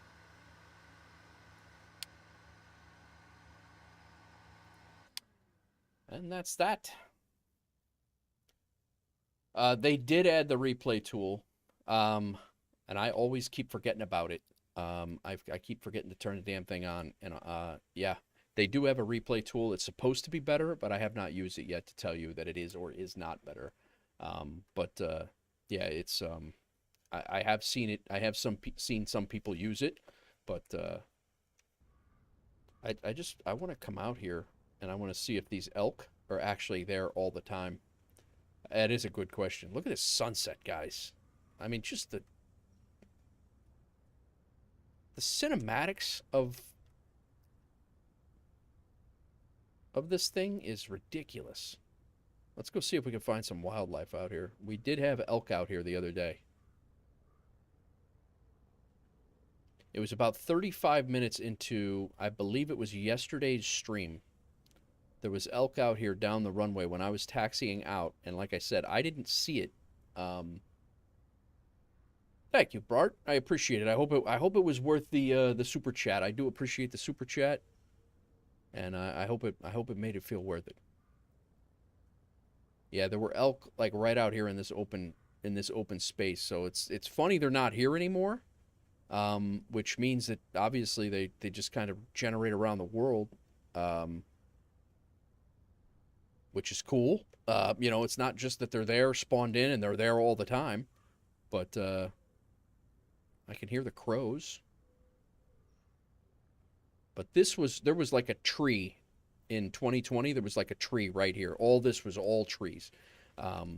So it's certainly improved. A lot of the airports have improved. Some of them still need work, but I mean, there's thousands and thousands, tens of thousands of airports and airstrips around the world. They cannot get them all right. So it's certainly a yeah. I don't see any wildlife currently. The trees look great, man. Like I said, I mean, you come up and I mean, you could do like a cinematic, like a photo.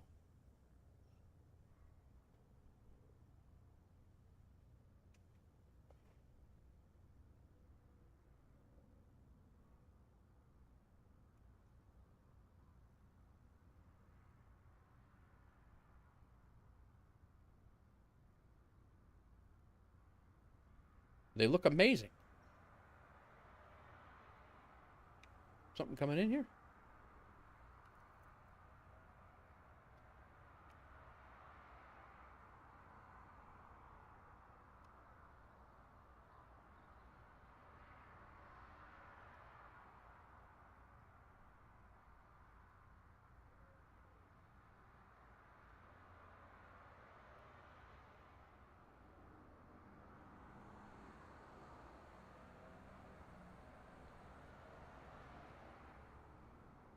It's got me curious now. I missed the animals in my stream, so I kind of want to catch them now because I didn't get to see them, and I mean they were running around obviously, but I didn't get a chance to capture any wildlife,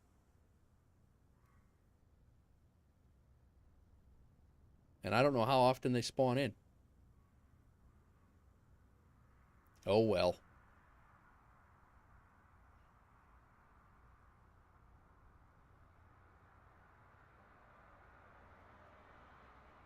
Yeah, look at it, like through the trees, like the ray tracing through the trees, like sick.